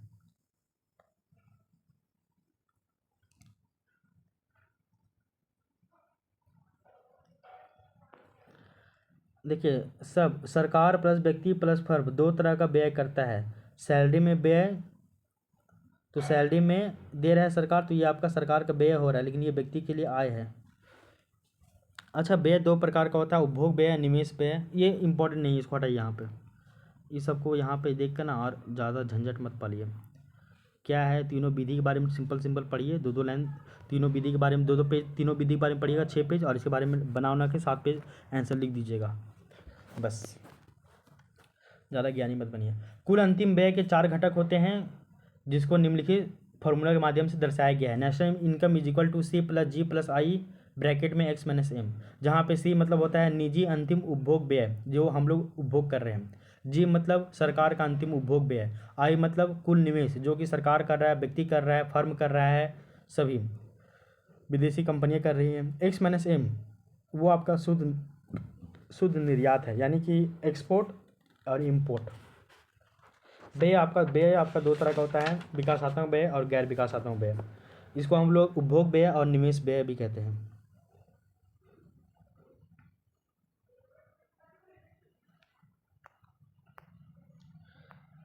और एक्स माइनस एम ये आपका निर्यात माइनस आयात, और इसी को हम लोग शुद्ध निर्यात कहते हैं। तो निर्यात और आयात का जो अंतर है इसी को हम लोग शुद्ध निर्यात कहते हैं। अब देखिए व्यय विधि के बारे में। तो व्यय विधि के अंतर्गत व्यक्ति, फर्म, सरकार के द्वारा अंतिम वस्तुओं और सेवाओं के किए गए उपभोग को शामिल किया जाता है। तो जो भी आपका व्यय विधि है यानी कि एक्सपेंडिचर मेथड है, तो इस एक्सपेंडिचर मेथड के अंतर्गत व्यक्ति, फर्म, सरकार के द्वारा अंतिम वस्तुओं और सेवाओं के किए गए उपभोग को शामिल किया जाता है व्यय विधि के अंतर्गत। तो व्यय विधि जो भी एक्सपेंडिचर मेथड है इसके अंतर्गत हम लोग व्यक्ति हो गया, फर्म हो गया, सरकार हो गया, या फिर कोई भी व्यक्ति हो गया, हम लोग हो गए, इन सभी के द्वारा अंतिम वस्तुओं और सेवाओं में किया गया जो उपभोग है इसी को ही शामिल करते हैं। अब एक एक करके देखते हैं। सबसे पहले हम लोग निजी अंतिम उपभोग व्यय यानी कि सी के बारे में पढ़ते हैं। निजी अंतिम उपभोग व्यय के बारे में देखते हैं। निजी अंतिम उपभोग व्यय यानी कि सी के बारे में बोला जा रहा है कि इसके अंतर्गत व्यक्ति, परिवार और गैर लाभकारी संस्थानों जैसे कि एनजीओ इत्यादि के द्वारा सेवाओं के उपभोग एवं वस्तुओं के उपभोग में होने वाले व्यय को शामिल किया जाता है। तो निजी उपभोग व्यय यानी कि इसके अंतर्गत व्यक्ति हो गया, परिवार हो गया, गैर लाभकारी संस्था जैसे कि एनजीओ हो गया, इन सभी के द्वारा वस्तुओं और सेवाओं के उपभोग में होने वाला जो भी व्यय है इन सभी को शामिल करते हैं निजी अंतिम उपभोग व्यय के अंतर्गत। दूसरा है सरकार के द्वारा अंतिम उपभोग व्यय, जिसको हम लोग जी कह रहे हैं। बोला जा रहा है कि सरकार के द्वारा वस्तुओं और सेवाओं के उपभोग में किए जाने वाले व्यय को इसके अंतर्गत शामिल किया जाता है, जैसे कि लोक प्रशासन में व्यय यानी पब्लिक एक्सपेंडिचर में जो खर्च किए आप, सैन्य व्यय जो किए हैं आप, मिलिट्री में जो भी खर्च किए हैं, सेना हेतु हथियारों का उत्पादन किए हैं, हथियारों का आयात निर्यात किए हैं, देन उसमें आप जो है वो व्यय किए हैं। गवर्नमेंट जो है वो राफेल खरीदा, वो आपका उपभोग व्यय है, वो आपका विकासात्मक व्यय नहीं है, वो गैर विकासात्मक, वो एक दिन बाद खराब हो जाएगा। इसे सरकार का गैर विकासात्मक व्यय भी कहा जाता है। देखिए इसको जो है वो गवर्नमेंट का गैर विकासात्मक व्यय भी कहा जाता है। देखिए आप अपने यूज के लिए है, आप अपने यूज के लिए कर रहे हो तो वो आपका गैर विकासात्मक होगा, ठीक है ना। लेकिन आप एक बार विकासात्मक और गैर विकासात्मक व्यय की इसके बारे में भी देख लीजिएगा आप, ठीक है ना। व्यय दो प्रकार, गैर विकासात्मक और विकासात्मक। तो अगर कोई व्यक्ति, परिवार और गैर लाभकारी संस्था जैसे कि एनजीओ के द्वारा वस्तु और सेवाओं के उपभोग में किया गया जो भी व्यय है उसको हम लोग निजी अंतिम उपभोग व्यय कहेंगे। इसके अलावा सरकार के द्वारा जो भी वस्तु और सेवाओं के उपभोग में किया गया जो भी व्यय है उसको हम लोग सरकार के द्वारा अंतिम उपभोग व्यय में यानी कि जी में शामिल करते हैं। इसमें हम लोग लोक प्रशासन में किया गया व्यय, सेना के लिए हथियारों के उत्पादन में किया गया व्यय, आयात में और निर्यात में किया गया व्यय, इसके अलावा सैन्य व्यय, इन सभी को हम लोग सरकार के द्वारा अंतिम उपभोग व्यय यानी कि जी के अंतर्गत शामिल करेंगे। इसके अलावा तीसरा हो जाएगा आपका निवेश व्यय। निवेश व्यय यानी कि आई, ठीक है, इन्वेस्टमेंट। बोला जाता है कि निवेश व्यय के अंतर्गत व्यक्ति, फर्म और सरकार के द्वारा वैसे अंतिम गुड्स एंड सर्विसेज के खरीद में व्यय किया जाता है जिनका उपयोग पुनः उत्पादन प्रक्रिया में शामिल होता है। निवेश व्यय कहने का अर्थ होता है कि आप खर्चा तो कर रहे हैं लेकिन वैसे खर्चों में आप जो है पैसा लगा रहे हो कि जिनसे आप आगे इन फ्यूचर उससे कुछ ना कुछ उत्पादन कर सको। क्या बोले हैं कि निवेश व्यय के अंतर्गत व्यक्ति, फर्म, इसके अलावा सरकार के द्वारा वैसे अंतिम वस्तुओं और सेवाओं के खरीद में व्यय को शामिल किया जाता है या वैसे अंतिम वस्तुओं और सेवाओं के खरीद में व्यय किया जाता है जिनका उपयोग पुनः उत्पादन प्रक्रिया में जो है वो किया जा सकेगा, ठीक है। पुनः निवेश व्यय को फिर से हम लोग दो भागों में बांटते हैं। निवेश व्यय को हम लोग फिर से दो भागों में बांटते हैं। एक तो है आपका फिक्स इन्वेस्टमेंट और एक है आपका इन्वेंट्री यानी कि स्टॉक। इसको भी आप समझिए। निवेश व्यय क्या बोले हैं, देखिए फार्मर जो है वो ट्रैक्टर खरीदा, वो आपका निवेश व्यय है। इसके अलावा आप एक वो गाड़ी खरीदे, कार, वो आप बोलेरो गाड़ी खरीदे, वो आप अपना अगर पर्सनल यूज़ के लिए यूज़ कर रहे हैं तो उसको बोलेंगे हम लोग उपभोग व्यय। अगर आप वो जो बोलेरो खरीदे उसको भाड़ा पे लगा दिए देन वो आपका निवेश व्यय होगा। और निवेश व्यय मतलब जिसका यूज हम लोग इन फ्यूचर में पुनः उत्पादन के लिए कर सकते हैं, बस निवेश व्यय उसी को कहेंगे। आगे देखिए, निवेश व्यय को फिर से दो भागों में बांटा जाता है। एक तो है आपका फिक्स इन्वेस्टमेंट और दूसरा है आपका इन्वेंट्री। क्या बोले हैं, फिक्स इन्वेस्टमेंट और दूसरा बोले हैं इन्वेंट्री। फिक्स इन्वेस्टमेंट बोला जाता है कि इसके अंतर्गत फर्म के द्वारा खरीदा गया मशीन इत्यादि, व्यक्ति, परिवार के द्वारा बनाया गया घर और सरकार के द्वारा अवसंरचनाओं के विकास में किया गया व्यय को शामिल किया जाता है। तो फिक्स इन्वेस्टमेंट जो कि अस्थायी है, जैसे कि आपका घर बनाए, मशीन खरीदे, परिवार के द्वारा बनाया गया घर, सरकार के द्वारा इंफ्रास्ट्रक्चर डेवलपमेंट किया गया, पुल बनाया गया, रोड बनाया गया, ये सभी आपका फिक्स इन्वेस्टमेंट है, अस्थायी पूंजी है, मतलब निवेश है। इसके अलावा आपका कुछ होता है इन्वेंट्री यानी कि स्टॉक। बोला गया कि पिछले वित्तीय वर्ष में यानी कि पिछले फाइनेंशियल ईयर में उत्पादित वस्तुओं जिन्हें बेचा नहीं जा सका और ऐसे गैर विक्रित वस्तुओं और सेवाओं को स्टॉक या फिर इन्वेंट्री कहा जाता है, जिसे फर्म के लिए एक प्रकार का निवेश माना जाता है। ये भी एक निवेश ही है ना। देखो ऐसा, देखो जैसे कि अगर हम लोग पिछले फाइनेंशियल ईयर में कुछ जो भी उत्पादन हुआ था गुड्स एंड सर्विसेज, उनको आप मतलब केवल गुड्स की बात कर रहे हैं, सर्विसेज की बात नहीं। देखो पिछले वित्तीय वर्ष में, पिछले फाइनेंशियल ईयर में उत्पादन हुआ था कुछ वस्तु जिनको बेचा नहीं जा सका, वो आपके पास बचा ही रह गया, तो वो आपका गैर विक्रित वस्तु और सेवाओं का जो स्टॉक होता है उसी को हम लोग उसी को ही स्टॉक या फिर इन्वेंट्री कहते हैं। तो जो भी आपका गैर विक्रित यानी कि बिना बिका हुआ वस्तु और सेवा है उसी को हम लोग स्टॉक या फिर इन्वेंट्री कहते हैं, जो कि किसी भी फर्म के लिए एक प्रकार से वो निवेश ही माना जाता है, ठीक है। 3 को हो गया आपका, सी समझे, जी समझे, आई समझे। अब हम लोग शुद्ध निर्यात यानी कि आयात और निर्यात का जो अंतर है, जिसको हम लोग शुद्ध निर्यात कहते हैं, X-M, उसको समझते हैं। तो बोला जा रहा है कि एक फाइनेंशियल ईयर में यानी कि एक वित्तीय वर्ष में आयात एवं निर्यात के अंतर को शुद्ध निर्यात कहा जाता है। तो एक फाइनेंशियल ईयर में आयात और निर्यात का जो अंतर है उसी को हम लोग शुद्ध निर्यात कहते हैं। और यद्यपि निर्यात पर होने वाला जो व्यय है वो विदेशियों के द्वारा किया जाता है, निर्यात पर होने वाला जो व्यय है वो विदेशियों के द्वारा किया जाता है, किंतु निर्यात होने वाले वस्तुओं प्लस सेवाओं का उत्पादन घरेलू सीमा के भीतर होता है। निर्यात अगर हम किसी चीज़ को अगर निर्यात किए हैं, बेचे हैं, तो अमेरिका को बेचे तो पैसा अमेरिका देगा हमको। तो कहने का मतलब है निर्यात पे होने वाला जो व्यय है वो विदेशियों के द्वारा किया जाता है, लेकिन निर्यात होने वाला जो वस्तु और जो सेवा है वो हम लोग का इंडिया में बना है, यानी कि घरेलू सीमा के भीतर बना है। इस कारण व्यय विधि के अंतर्गत राष्ट्रीय आय की गणना में निर्यात को शामिल किया जाता है। तो देखो, निर्यात विधि में व्यय तो भले विदेशी द्वारा किया जा रहा है, लेकिन निर्यात किसको करेंगे? वस्तु और सेवा को ही ना, लेकिन वो तो भारत में ही बन रहा है, घरेलू सीमा के भीतर बन रहा है। देन ऐसे में उसको हम लोग निर्यात को भी हम लोग राष्ट्रीय आय की गणना में शामिल करते हैं। बहुत ही ये बेसिक था बात, और ये पता होना चाहिए आपको।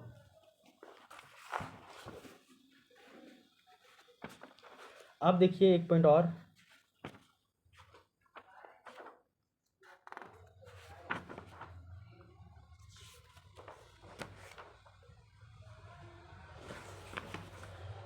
हो एक दो पॉइंट और भी देखिए इम्पोर्टेंट है। बोला जा रहा है कि व्यय विधि से राष्ट्रीय आय का आकलन कैसे किया जाता है। देखिए, जो व्यय होगा वही एक तरह से आय होगा। आप कहीं पैसा खर्च कर रहे हो तो किसी न किसी के पास पैसा आ रहा है। तो व्यय विधि के माध्यम से राष्ट्रीय आय का आकलन कैसे किया जाता है। और राष्ट्रीय आय का आकलन देखिए, तो राष्ट्रीय आय is equal to C plus G plus I plus आयात और निर्यात का अंतर, यानी कि शुद्ध निर्यात। सी जो है वो आपका उपभोग व्यय है, लेकिन वो निजी है, और जी जो है वो आपका सरकार का उपभोग व्यय है, और ये आपका गैर विकासात्मक व्यय है। आई जो है वो आपका निवेश है, व्यक्ति, फर्म, परिवार, सरकार सभी के द्वारा। और आई निवेश भी दो तरह का है, एक आपका फिक्स इन्वेस्टमेंट और एक आपका है स्टॉक, यानी कि इन्वेंट्री। और एक्स माइनस एम ये आपका आयात और निर्यात का शुद्ध अंतर है एक फाइनेंशियल ईयर में, जिसको हम लोग शुद्ध निर्यात कहते हैं। नोट, निर्यात जो है वो एक्सपोर्ट को जोड़ रहे हैं, जबकि इंपोर्ट को यहाँ पे घटा रहे हैं। क्यों? देखिए, जब आप निर्यात के बारे में, जब आप निर्यात करते हो तो उसका व्यय किया जाता है विदेशियों के द्वारा, लेकिन उसका उत्पादन तो भारत में ही हो रहा है, देन वो आपका व्यय में जुड़ जाएगा। और जब आप आयात करते हो तो वो उसका उत्पादन हो रहा है विदेश में, और आप यहाँ से पैसा खर्च कर रहे हो, लेकिन उसका उत्पादन हो रहा है विदेश में, देन उसको हम लोग नेशनल इनकम में काउंट नहीं करेंगे। देखो, आयात में पैसा खर्च कर रहे हो आप खरीदने में, बट वो पैसा विदेश को जा रहा है, इंडिया में नहीं रह रहा है, देन उसको हम लोग नेशनल इनकम में काउंट नहीं करेंगे। आगे देखो, गुड्स एंड सर्विसेज का निर्यात ये घरेलू सीमा में उत्पादन हो रहा है, भले वो निवासी या गैर निवासी कोई भी करे, तो ये घरेलू सीमा में हो रहा है, इसको हम लोग इसलिए हम लोग इसको व्यय विधि में निर्यात को ऐड करेंगे, बट हम लोग आयात को इसमें जोड़ेंगे नहीं। आगे देखो, आयातित जो भी आपका गुड्स एंड सर्विसेज है, इसका उत्पादन घरेलू सीमा के बाहर होता है, इसलिए इसको हम लोग नेशनल इनकम में हम लोग नहीं जोड़ते हैं। और नेशनल इनकम में जो भी आपका व्यय विधि है, यानी कि एक्सपेंडिचर मेथड है, इसमें हम लोग इसको नहीं जोड़ते हैं। राष्ट्रीय आय मीन्स कहने का अर्थ है जीडीपी, या फिर इसी को हम लोग बोलते हैं जीडीई, यानी कि ग्रॉस डोमेस्टिक एक्सपेंडिचर। तो राष्ट्रीय आय यानी कि जीडीपी है, और जीडीपी यानी कि ग्रॉस डोमेस्टिक एक्सपेंडिचर। आप ग्रॉस नेशनल एक्सपेंडिचर को इसमें काउंट नहीं करोगे, बट केवल ग्रॉस डोमेस्टिक एक्सपेंडिचर को इसमें काउंट करोगे। आगे देखो, विकासात्मक व्यय जो है वही आपका निवेश होता है, तथा इसी को ही पूंजी निर्माण भी कहा जाता है। आगे देखो, ये वाला लैंड कि व्यय विधि से राष्ट्रीय आय का आकलन कैसे किया जाता है वो देखिए। बोला जाता है कि निर्यात को शामिल किया जाता है यहाँ पे, अच्छा सा सॉरी यहाँ पे शुद्ध निर्यात वाला हम लोग देख रहे थे, वहाँ बोला गया था पीछे पॉइंट में कि एक वित्तीय वर्ष में आयात और निर्यात के अंतर को शुद्ध निर्यात कहा जाता है, और यद्यपि निर्यात पर होने वाला जो व्यय है वो विदेशियों के द्वारा किया जाता है, दिन ऐसे में किया जाता है, किंतु निर्यात होने वाले वस्तुओं प्लस सेवाओं का जो उत्पादन है वो घरेलू सीमा के भीतर होता है, और इस कारण व्यय विधि के अंतर्गत राष्ट्रीय आय की गणना में निर्यात को शामिल किया जाता है। ठीक है, इसके अलावा निर्यात को शामिल किया जाता है, वहीं दूसरी ओर आयातित वस्तु प्लस सेवाओं का उत्पादन घरेलू सीमा से बाहर होता है, और ये विदेशों में होता है, और इस कारण राष्ट्रीय आय की गणना में इसे शामिल नहीं किया जाता है। और घरेलू सीमा के अंतर्गत एक वित्तीय वर्ष में उत्पादित अंतिम वस्तु एवं सेवाओं पर होने वाले व्यय के कुल योग को राष्ट्रीय जो है वो आय कहा जाता है। आगे देखिए, व्यय विधि के अंतर्गत राष्ट्रीय आय के आकलन में निम्नलिखित मदों यानी कि आइटम्स को शामिल नहीं किया जाता है। किनको शामिल नहीं किया जाता उसको देखिए। पहला पॉइंट, व्यय विधि के अंतर्गत राष्ट्रीय आय के निर्धारण में केवल अंतिम वस्तुओं और सेवाओं के उपभोग पर होने वाले व्यय को शामिल किया जाएगा। और इसमें इंटरमीडिएट गुड्स पे होने वाले व्यय को शामिल नहीं करते हैं, क्योंकि इससे डबल अकाउंटिंग या डबल काउंटिंग की समस्या उत्पन्न होती है। आगे देखिए, इस समस्या का निवारण हेतु मध्यवर्ती वस्तुओं पर होने वाले उपभोग व्यय को इसमें शामिल नहीं करते हैं। नोट: उत्पादन, वितरण, उपभोग तीनों बराबर होना चाहिए। तीनों में कहीं भी एनआई यानी कि नेशनल इनकम को हम लोग मेजरमेंट कर सकते हैं। कार, अगर 10 लाख रुपए में हम लोग कार खरीदे तो जीडीपी में ये काउंट होगा। टायर का भी, इंजन का भी अलग से ऐड करेंगे तो डबल अकाउंटिंग या डबल काउंटिंग होने का समस्या होगा। देन इससे बचने के लिए हम लोग केवल फाइनल गुड्स का प्राइस जोड़ते हैं, यानी कि 10 लाख रुपये में हम कार खरीदे तो आपका जीडीपी में काउंट होगा, और जो आप कार खरीदे हैं तो आपका ये व्यय विधि में काउंट होगा। सेकेंड हैंड वस्तुओं पर होने वाले व्यय को राष्ट्रीय आय में हम लोग शामिल नहीं करते हैं व्यय विधि के अंतर्गत। इसके अलावा शेयर एंड बॉन्ड में होने वाला जो भी व्यय है इसको राष्ट्रीय आय में शामिल नहीं किया जाता है, और इसका जो वैल्यू है वो एडिशन को शामिल करेंगे। 10 या फिर 11 हो गया तो 1 ऐड करेंगे। अच्छा, शेयर और बॉन्ड में होने वाला जो भी व्यय है उसको राष्ट्रीय आय में शामिल नहीं करते हैं, लेकिन जब अगर इसका वैल्यू बढ़ गया तो इसके वैल्यू एडिशन को हम लोग शामिल करेंगे। पहले 10 था शेयर और बॉन्ड का वैल्यू, 10 से 11 हो गया है तो हम लोग केवल 1 को ऐड करेंगे। बॉन्ड एंड शेयर को समझो अच्छा से। स्टॉक और शेयर मार्केट क्या होता है, शेयर पे कंपनी का कॉन्सेप्ट, ये सभी पढ़ना होगा। इसके अलावा कॉरपोरेट बॉन्ड यानी कि जो आपका कॉरपोरेट बॉन्ड क्या होता है, सिक्योरिटी और बॉन्ड क्या होता है, सिक्योरिटी यानी कि प्रतिभूति, ये सभी क्या होता है। देखो, कॉरपोरेट बॉन्ड ये जो है ना वो आपका लोन है, एक तरह से प्राइवेट लोन है, और सिक्योरिटी और जो बॉन्ड है वो आपका प्रतिभूति है, लेकिन ये गवर्नमेंट का है। ठीक है, आगे देखो, सरकार के द्वारा किया जाने वाला जो हस्तांतरित व्यय है यानी कि ट्रांसफ़र जो पेमेंट है या व्यय है, इसको भी राष्ट्रीय आय में हम लोग शामिल नहीं करते। जैसे कि विधवा पेंशन, वृद्धा पेंशन, छात्रवृत्ति, बेरोजगारी भत्ता इत्यादि को राष्ट्रीय आय में हम लोग शामिल नहीं करते हैं। और फैक्टर पेमेंट ये फर्म का, यही व्यक्ति का फैक्टर इनकम होगा। ये बात आपको बार बार हजार बार बताया जा रहा है। इसके अलावा एक पॉइंट और भी है कि स्व उपभोग यानी कि अपने सेल्फ कंजम्पशन हेतु उत्पादित जो भी गुड्स एंड सर्विसेज पे होने वाला जो भी व्यय है इसको भी हम लोग राष्ट्रीय आय में शामिल नहीं करेंगे। हम अपने मन के लिए चाय पी के आए अभी, तो हम चाय पे 10 रुपया खर्च करके आए हैं, इसको नेशनल इनकम में काउंट करेंगे क्या? नहीं नहीं नहीं।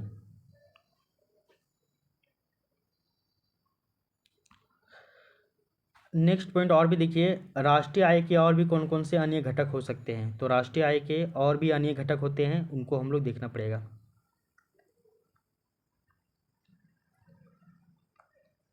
राष्ट्रीय आय के अन्य घटक, पहला है आपका प्रति व्यक्ति आय यानी कि पर कैपिटा इनकम। इसके बारे में 1-2 पॉइंट देखिए।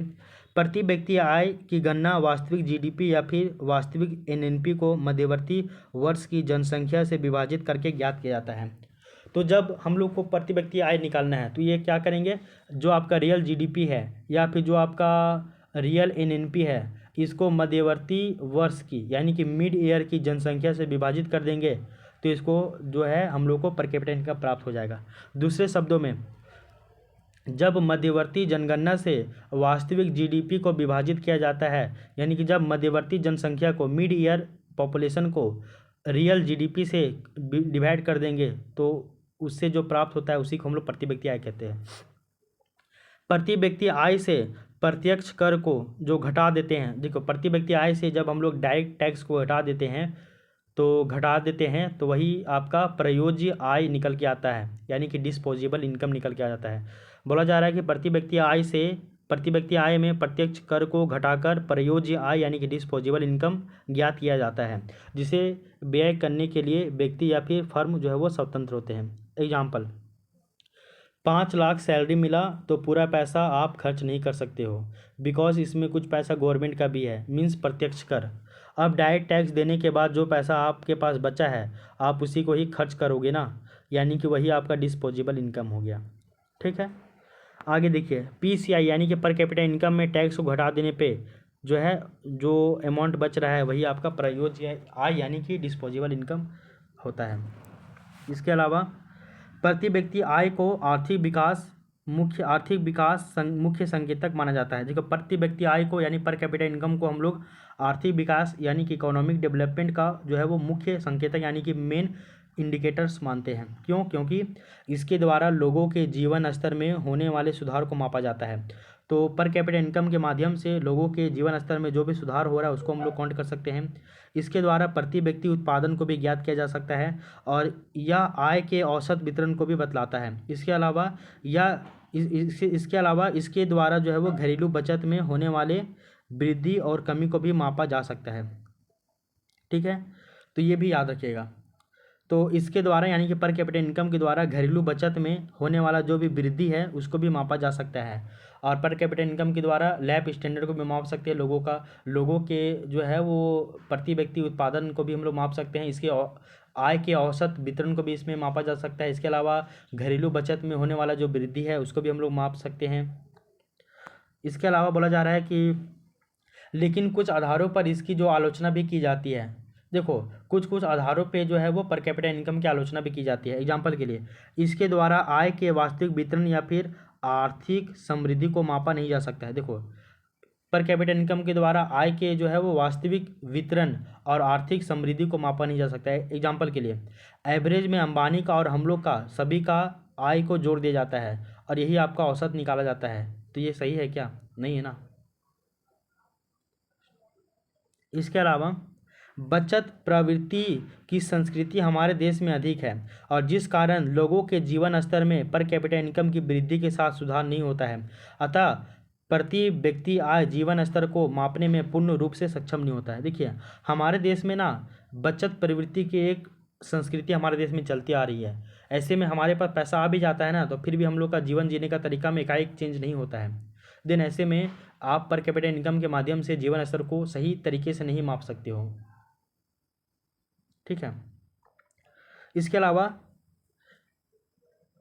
बेहतर जीवन स्तर तभी अच्छा होगा जब आप हेल्थ, एजुकेशन और प्रोटेक्शन नहीं मतलब प्रोटीन युक्त भोजन कर रहे हो। तो देखो, जीवन स्तर तभी आपका बढ़िया होगा जब आप हेल्थ के ऊपर, एजुकेशन के ऊपर और प्रोटीन युक्त भोजन के ऊपर ध्यान दे रहे हो। ठीक ना। इसके अलावा पर कैपिटा इनकम का जो प्रयोग है, तो पर कैपिटा इनकम का प्रयोग करके अर्थव्यवस्था में पाए जाने वाले उत्पादित एवं अउत्पादित जनसंख्या का वर्गीकरण नहीं किया जा सकता है। यानी कि कौन कौन जनसंख्या उत्पादन कर रहा है, कौन कौन जनसंख्या उत्पादन नहीं कर रहा है, इसका वर्गीकरण, इसका क्लासिफिकेशन नहीं किया जा सकता है पर कैपिटा इनकम के द्वारा। तो ये एक प्रॉब्लम क्रिएट करता है।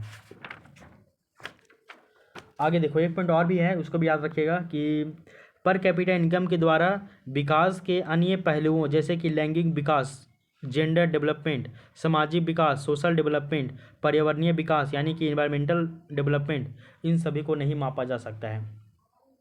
ठीक है, तो इसको भी आप याद रखिएगा। तो पर कैपिटा इनकम ये राष्ट्रीय आय के और भी अन्य घटक है, बट पर कैपिटा इनकम का और भी इसका जो है क्रिटिसिज्म भी है। इससे हम आप सब कुछ नहीं मापा जा सकता है ना, इस कारण से।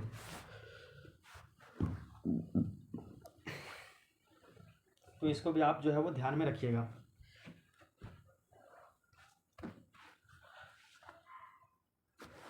थोड़ा सा आप रुक जाइए 2 मिनट, उसके बाद हम लोग आगे की जो है वो टॉपिक बचा हुआ है इसको भी हम लोग कंप्लीट कर लेते हैं। आज ही आपका जो है ना नेशनल इनकम जो टॉपिक है वो पूरा कंप्लीट हो जाएगा। ठीक है ना, कंप्लीट। तो नेशनल इनकम कंप्लीट हो जाने के बाद फिर हम लोग इन्फ्लेशन टॉपिक की ओर चलेंगे। ठीक है ना।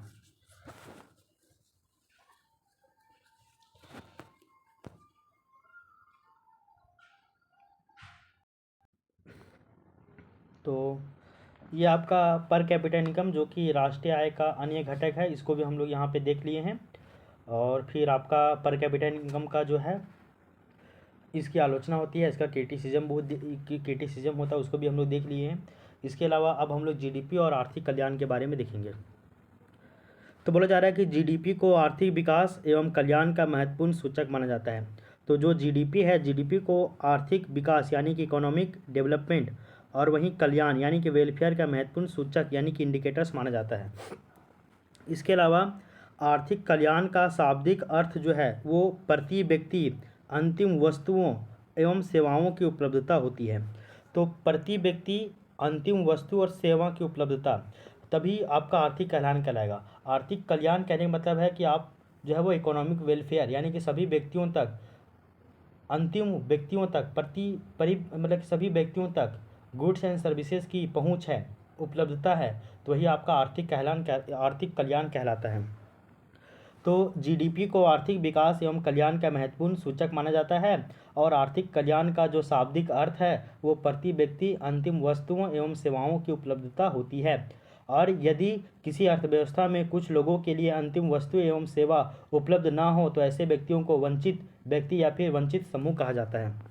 कहने का मतलब है कि यदि अर्थव्यवस्था में सभी लोगों तक वस्तु और सेवाओं की पहुंच है तो उसको आर्थिक कल्याण कहा जा रहा है। बट अगर किसी भी अर्थव्यवस्था में कुछ लोगों तक अंतिम वस्तु और सेवा की उपलब्धता ना हो तो ऐसे व्यक्ति को वंचित व्यक्ति या फिर वंचित समूह कहा जाता है।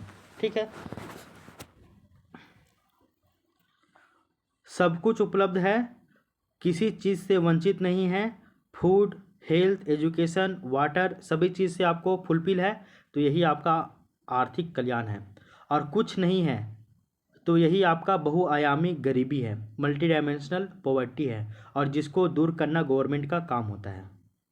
और इसी को दूर करने के लिए हम लोग पीडीएस यानी कि पब्लिक डिस्ट्रीब्यूशन सिस्टम, ये जो है वो कल्याण को सुनिश्चित करता है।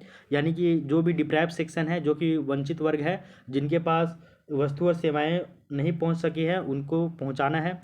इसके अलावा इंक्लूसिव ग्रोथ यानी कि समावेशी विकास, इंक्लूसिव डेवलपमेंट, इसके अलावा पीपुल में यानी कि लोगों में मोरालिटी और स्पिरिचुअलिटी, इन सभी को भी भरना है साथ ही साथ। ये सभी आपका आर्थिक कल्याण का ही जो है वो पक्ष है। सामान्यतः अगर जीडीपी की बात करें तो सामान्यतः जीडीपी एवं आर्थिक कल्याण में सकारात्मक यानी कि पॉजिटिव संबंध होता है। तो जीडीपी और आर्थिक कल्याण में जो है वो पॉजिटिव जो है वो संबंध होता है। दूसरे शब्दों में कहा जाए तो जीडीपी दर में वृद्धि होने पर आर्थिक कल्याण में वृद्धि होती है। अगर आप जीडीपी रेट में अगर वृद्धि देखोगे तो इसका मतलब आप इकोनॉमिक जो वेलफेयर है, आर्थिक कल्याण है, इसमें भी आप वृद्धि देखोगे, क्योंकि दोनों में जो है सकारात्मक संबंध होता है, वृद्धि देखोगे आप। किंतु कुछ कुछ परिस्थिति में जीडीपी वृद्धि दर के उच्च होने के बावजूद भी आर्थिक जो कल्याण है इसमें वृद्धि नहीं हो पाती है। ठीक ना, कहीं कहीं पे देखो, इन जनरल अगर आप देखोगे तो जीडीपी में और आर्थिक कल्याण में पॉजिटिव संबंध होता है। दूसरे शब्दों में देखोगे तो जैसे जीडीपी का रेट बढ़ रहा है देन उसी तरह आपका आर्थिक कल्याण में भी वृद्धि होती है। बट कुछ कुछ ऐसा सिचुएशन आता है जहाँ पे जीडीपी वृद्धि दर होने के बावजूद भी वो एकदम हाई है, एकदम उच्च है, फिर भी आर्थिक कल्याण जो है उसमें वृद्धि नहीं हो पाता है। जैसे कि पहला पॉइंट, आय का असमान वितरण। आय का असमान वितरण, इसमें बताया जा रहा है कि यदि अर्थव्यवस्था में आय का असमान वितरण होता है तो ऐसी स्थिति में उच्च जीडीपी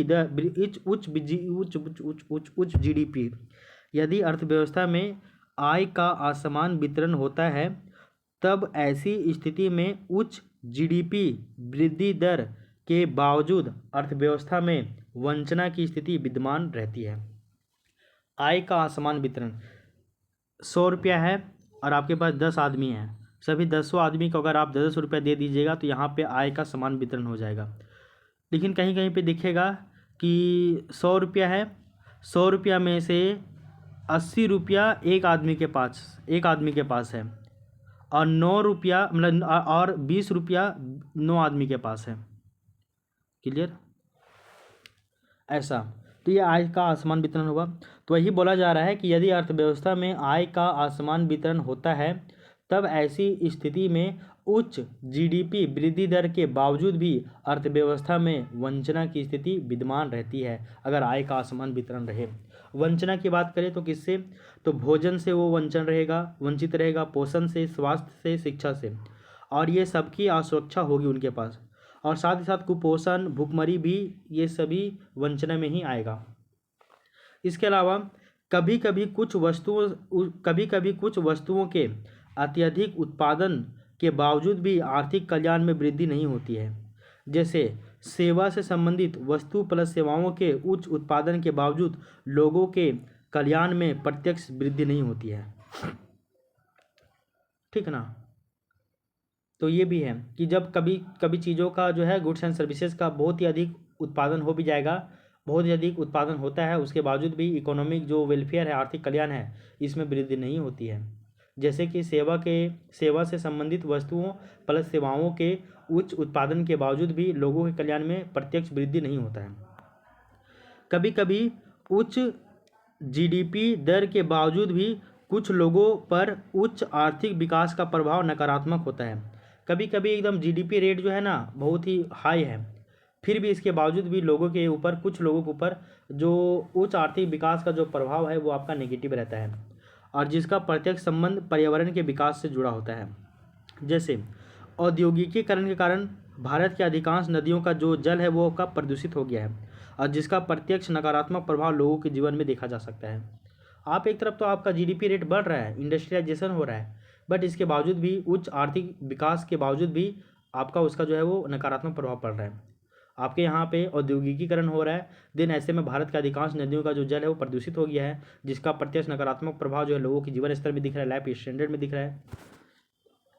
और इस कारण जो है बोला जा रहा है कि इस कारण आर्थिक समृद्धि एवं उसके प्रभाव के मापन में प्रति व्यक्ति आय के साथ साथ रोजगार सृजन दर एवं पर्यावरणीय विकास को भी शामिल किया जाना चाहिए। तो ओवरऑल कहने का मतलब है कि जब आप आर्थिक समृद्धि यानी कि इकोनॉमिक ग्रोथ की बात करोगे, या फिर आप उसके प्रभाव के मापन में प्रति व्यक्ति आय की बात करोगे, तो उसमें आप आर्थिक समृद्धि में प्रति व्यक्ति आय में वृद्धि हो रहा है, इसके साथ ही साथ रोजगार सृजन की दर में वृद्धि हो रहा है कि नहीं, इसके अलावा पर्यावरण विकास में वृद्धि हो रहा है कि नहीं हो रहा है, इन सभी को भी आप शामिल करोगे, ठीक ना। और साथ ही साथ प्रति व्यक्ति आय के स्थान पर खरीद क्षमता यानी कि परचेजिंग पावर पैरिटी यानी कि खरीद शक्ति ये पीपीपी परचेजिंग पावर पैरिटी क्रय शक्ति क्षमता, इसको शामिल करना चाहिए। तो पीसीआई के ये देखो पीसीआई के आधार पे इसके जगह पे पीपीपी ये होता है पर कैपिटा इनकम, ये होता है परचेजिंग पावर पैरिटी यानी कि क्रय शक्ति क्षमता, और ये होता है आपका प्रति व्यक्ति आय। तो इसके स्थान पे पीपीपी इसको लाना चाहिए। इसके अलावा रोजगार सृजन के माध्यम से अर्थव्यवस्था में पाए जाने वाले उत्पादक और गैर उत्पादन जनसंख्या को वर्गीकृत करना चाहिए। तो रोजगार सृजन के माध्यम से अर्थव्यवस्था में पाए जाने वाले जो भी उत्पादक है, जो भी प्रोड्यूसर है, और जो भी गैर उत्पादन जनसंख्या है, इनको क्लासिफाइड करना चाहिए, और आय का वास्तविक वितरण को ज्ञात करना चाहिए। मीन्स जीडीपी तो हाई है बट रोजगार नहीं है, देन ये आपका रोजगार विहीन समृद्धि है यानी कि जॉबलेस ग्रोथ है, और ये 1991 से अभी तक बना ही हुआ है। बट फिर भी गवर्नमेंट जो है वो आपका स्टार्टअप स्टैंडअप इसके अलावा सब रोजगार हेतु प्रेरित कर रहे हैं गवर्नमेंट मोदी जी काफ़ी ज़्यादा। अब देखिए अगर इसमें कोई सुधार हो जाए तो अच्छी बात है। तो इसको हम लोग जॉबलेस ग्रोथ कहते हैं कि आपका जीडीपी तो बहुत ही ज़्यादा बढ़ ही रहा है बट आपके पास रोजगार नहीं है, तो ये भी एक प्रॉब्लम है, ठीक है, और इसको भी जो है वो ध्यान में रखना होगा। तो ये जो लाइन था वो भी आपका क्लियर हो गया है, और अब हम लोग थोड़ा सा और इसके आगे हम लोग देखेंगे। ये नेशनल इनकम आपका कंप्लीट होने ही वाला है, अब 1-2 पेज और बचा हुआ, बस उसको देख लीजिए ना, उसके बाद आपका जो है नेशनल इनकम वाला जो टॉपिक है ना वो पूरा क्लियर हो जाएगा नेशनल इनकम, फिर आपको कहीं भी दिक्कत नहीं होगा कभी, बस केवल आप इसको रिवीजन कीजिएगा और कुछ भी नहीं। जीडीपी और जीबीए में संबंध यानी जीडीपी ग्रॉस डोमेस्टिक प्रोडक्ट और जीबीए यानी कि ग्रॉस वैल्यू एडिशन या फिर ग्रॉस वैल्यू एडेड सकल मूल्यवर्धन, दोनों में क्या अंतर है। पहला पॉइंट, जीडीपी में वित्तीय वर्ष में घरेलू सीमा के अंतर्गत उत्पादित अंतिम वस्तु और सेवा के कुल मौद्रिक मूल्य को शामिल किया जाता है घरेलू सीमा के अंतर्गत। और अगर हम लोग जीबीए की बात करें तो वहीं जीबीए में उत्पादन के प्रत्येक स्तर पे होने वाले मूल्यवर्धन के कुल योग को शामिल किया जाता है, यानी कि उत्पादन के प्रत्येक स्तर पे जो भी मूल्यवर्धन हो रहा है, वैल्यू एडेड हो रहा है, वैल्यू एडिशन हो रहा है, इनको शामिल किया जाता है, उनके योग को। दूसरा पॉइंट, भारत में जीडीपी का जो निर्धारण है वो मार्केट प्राइस यानी कि बाजार मूल्य पे किया जाता है, और जिसके अंतर्गत उत्पादन कर एवं उत्पाद कर दोनों को शामिल किया जाता है, तथा उत्पादन सब्सिडी एवं उत्पाद सब्सिडी दोनों को घटाया जाता है। क्लियर, ये तो आपको पता ही है। इसके अलावा भारत में जीबीए का निर्धारण बेसिक प्राइस के आधार पर किया जाता है, और जिसमें केवल उत्पादन कर को जोड़ा जाता है तथा उत्पादन सब्सिडी को घटाया जाता है, बस। इसके अलावा जीडीपी का जो निर्धारण है वो आपका उपभोक्ता दृष्टिकोण या फिर समग्र के दृष्टिकोण से किया जाता है, जीडीपी का निर्धारण। वहीं जीबीए का जो निर्धारण है वो आपका उत्पादक के दृष्टिकोण से केवल किया जाता है। नेक्स्ट पॉइंट है कि जीडीपी का जो निर्धारण है वो उत्पादन, आय और व्यय 3 विधियों के माध्यम से किया जाता है, जबकि जीबीए का जो ये है निर्धारण वो केवल उत्पादन विधि के अंतर्गत मूल्यवर्धन विधि के द्वारा किया जाता है, उत्पादन विधि के माध्यम से किया जाता है, सिंपल। जीडीपी जो है वो किसी भी अर्थव्यवस्था के वास्तविक स्थिति को पूर्ण रूप से व्यक्त करने में अक्षम होती है। क्या होती है? पूर्ण रूप से, यानी बोला जाता है कि जीडीपी जो है वो किसी भी अर्थव्यवस्था का जो रियल स्थिति है, वास्तविक जो स्थिति है, उसको पूर्ण रूप से व्यक्त करने में अक्षम होती है। लेकिन दूसरी ओर जो आपका जीबीए है, तो दूसरी ओर जीबीए के द्वारा अर्थव्यवस्था के वास्तविक आर्थिक स्थिति को बताया जा सकता है। तो जीबीए के माध्यम से अर्थव्यवस्था के वास्तविक स्थिति का पता लगाया जाता है, जबकि जीडीपी के माध्यम से नहीं। वन लास्ट पॉइंट, यद्यपि जीबीए का जो निर्धारण है वो अर्थव्यवस्था के क्षेत्र के अनुसार होता है और इस कारण नीति निर्धारण में किसी विशेष क्षेत्र के संदर्भ में अच्छे नीतियों के निर्धारण करने में सक्षम होता है। तो जीबीए का जो निर्धारण होता है वो आपका अर्थव्यवस्था के क्षेत्र के अनुसार होता है और इस कारण से नीति निर्धारण में विशेष क्षेत्र के संदर्भ में अच्छे नीति का निर्माण करने में ये काफ़ी ज़्यादा सक्षम होता है। समझ में आ गया ये पॉइंट आपको? तो इस तरह से देखिएगा, तो जो आपका नेशनल इनकम का जो बहुत ही बड़ा टॉपिक था नेशनल इनकम का, वो आपका क्लियर हो गया है। और यहाँ पे हम लोग पूरा कंप्लीट नेशनल इनकम वाले टॉपिक को कंप्लीट कर लिए हैं। 3 क्लास में हुआ आपका नेशनल इनकम कंप्लीट, ठीक है। Class 1, class 2, class 3। तो ये आपका जो क्लास नंबर 3 था वो भी आपका नेशनल इनकम वाला कंप्लीट हो गया है। आज हम लोग राष्ट्रीय आय को मापन के जो 3 तरीके थे, आय विधि, उत्पादन विधि, व्यय विधि, इसको जाने। इसके अलावा राष्ट्रीय आय के जो भी अन्य घटक थे, जैसे कि आपका जीडीपी और आर्थिक कल्याण क्या है, इसके अलावा प्रति व्यक्ति आय के बारे में जाने। इसके अलावा जीडीपी और जीबीए के बीच में जो भी अंतर था बेसिक उनको भी हम लोग जान गए। तो अब हम लोग इस क्लास को यहीं पे एंड करते हैं और हम लोग जो है वो नेक्स्ट क्लास में एक नए टॉपिक के साथ स्टार्ट करेंगे। और देखिए, ग्रुप ए में टोटल 12 टॉपिक दिया हुआ है और 12 टॉपिक में अगर देखिएगा तो आपका जो एक टॉपिक है नेशनल इनकम, वो टॉपिक पूरा कंप्लीट हो गया है। अब हम लोग टॉपिक नंबर 2 की तरफ चलेंगे, जो कि है आपका मुद्रास्फीति यानी कि इन्फ्लेशन। वो आपका टॉपिक नंबर 2 है। अब हम लोग उधर की ओर चलेंगे। तो इस क्लास को अब हम लोग यहीं पे एंड करते हैं और मिलते हैं नेक्स्ट वीडियो में। तो तब तक के लिए thank you, take care, bye bye, आपका दिन शुभ हो।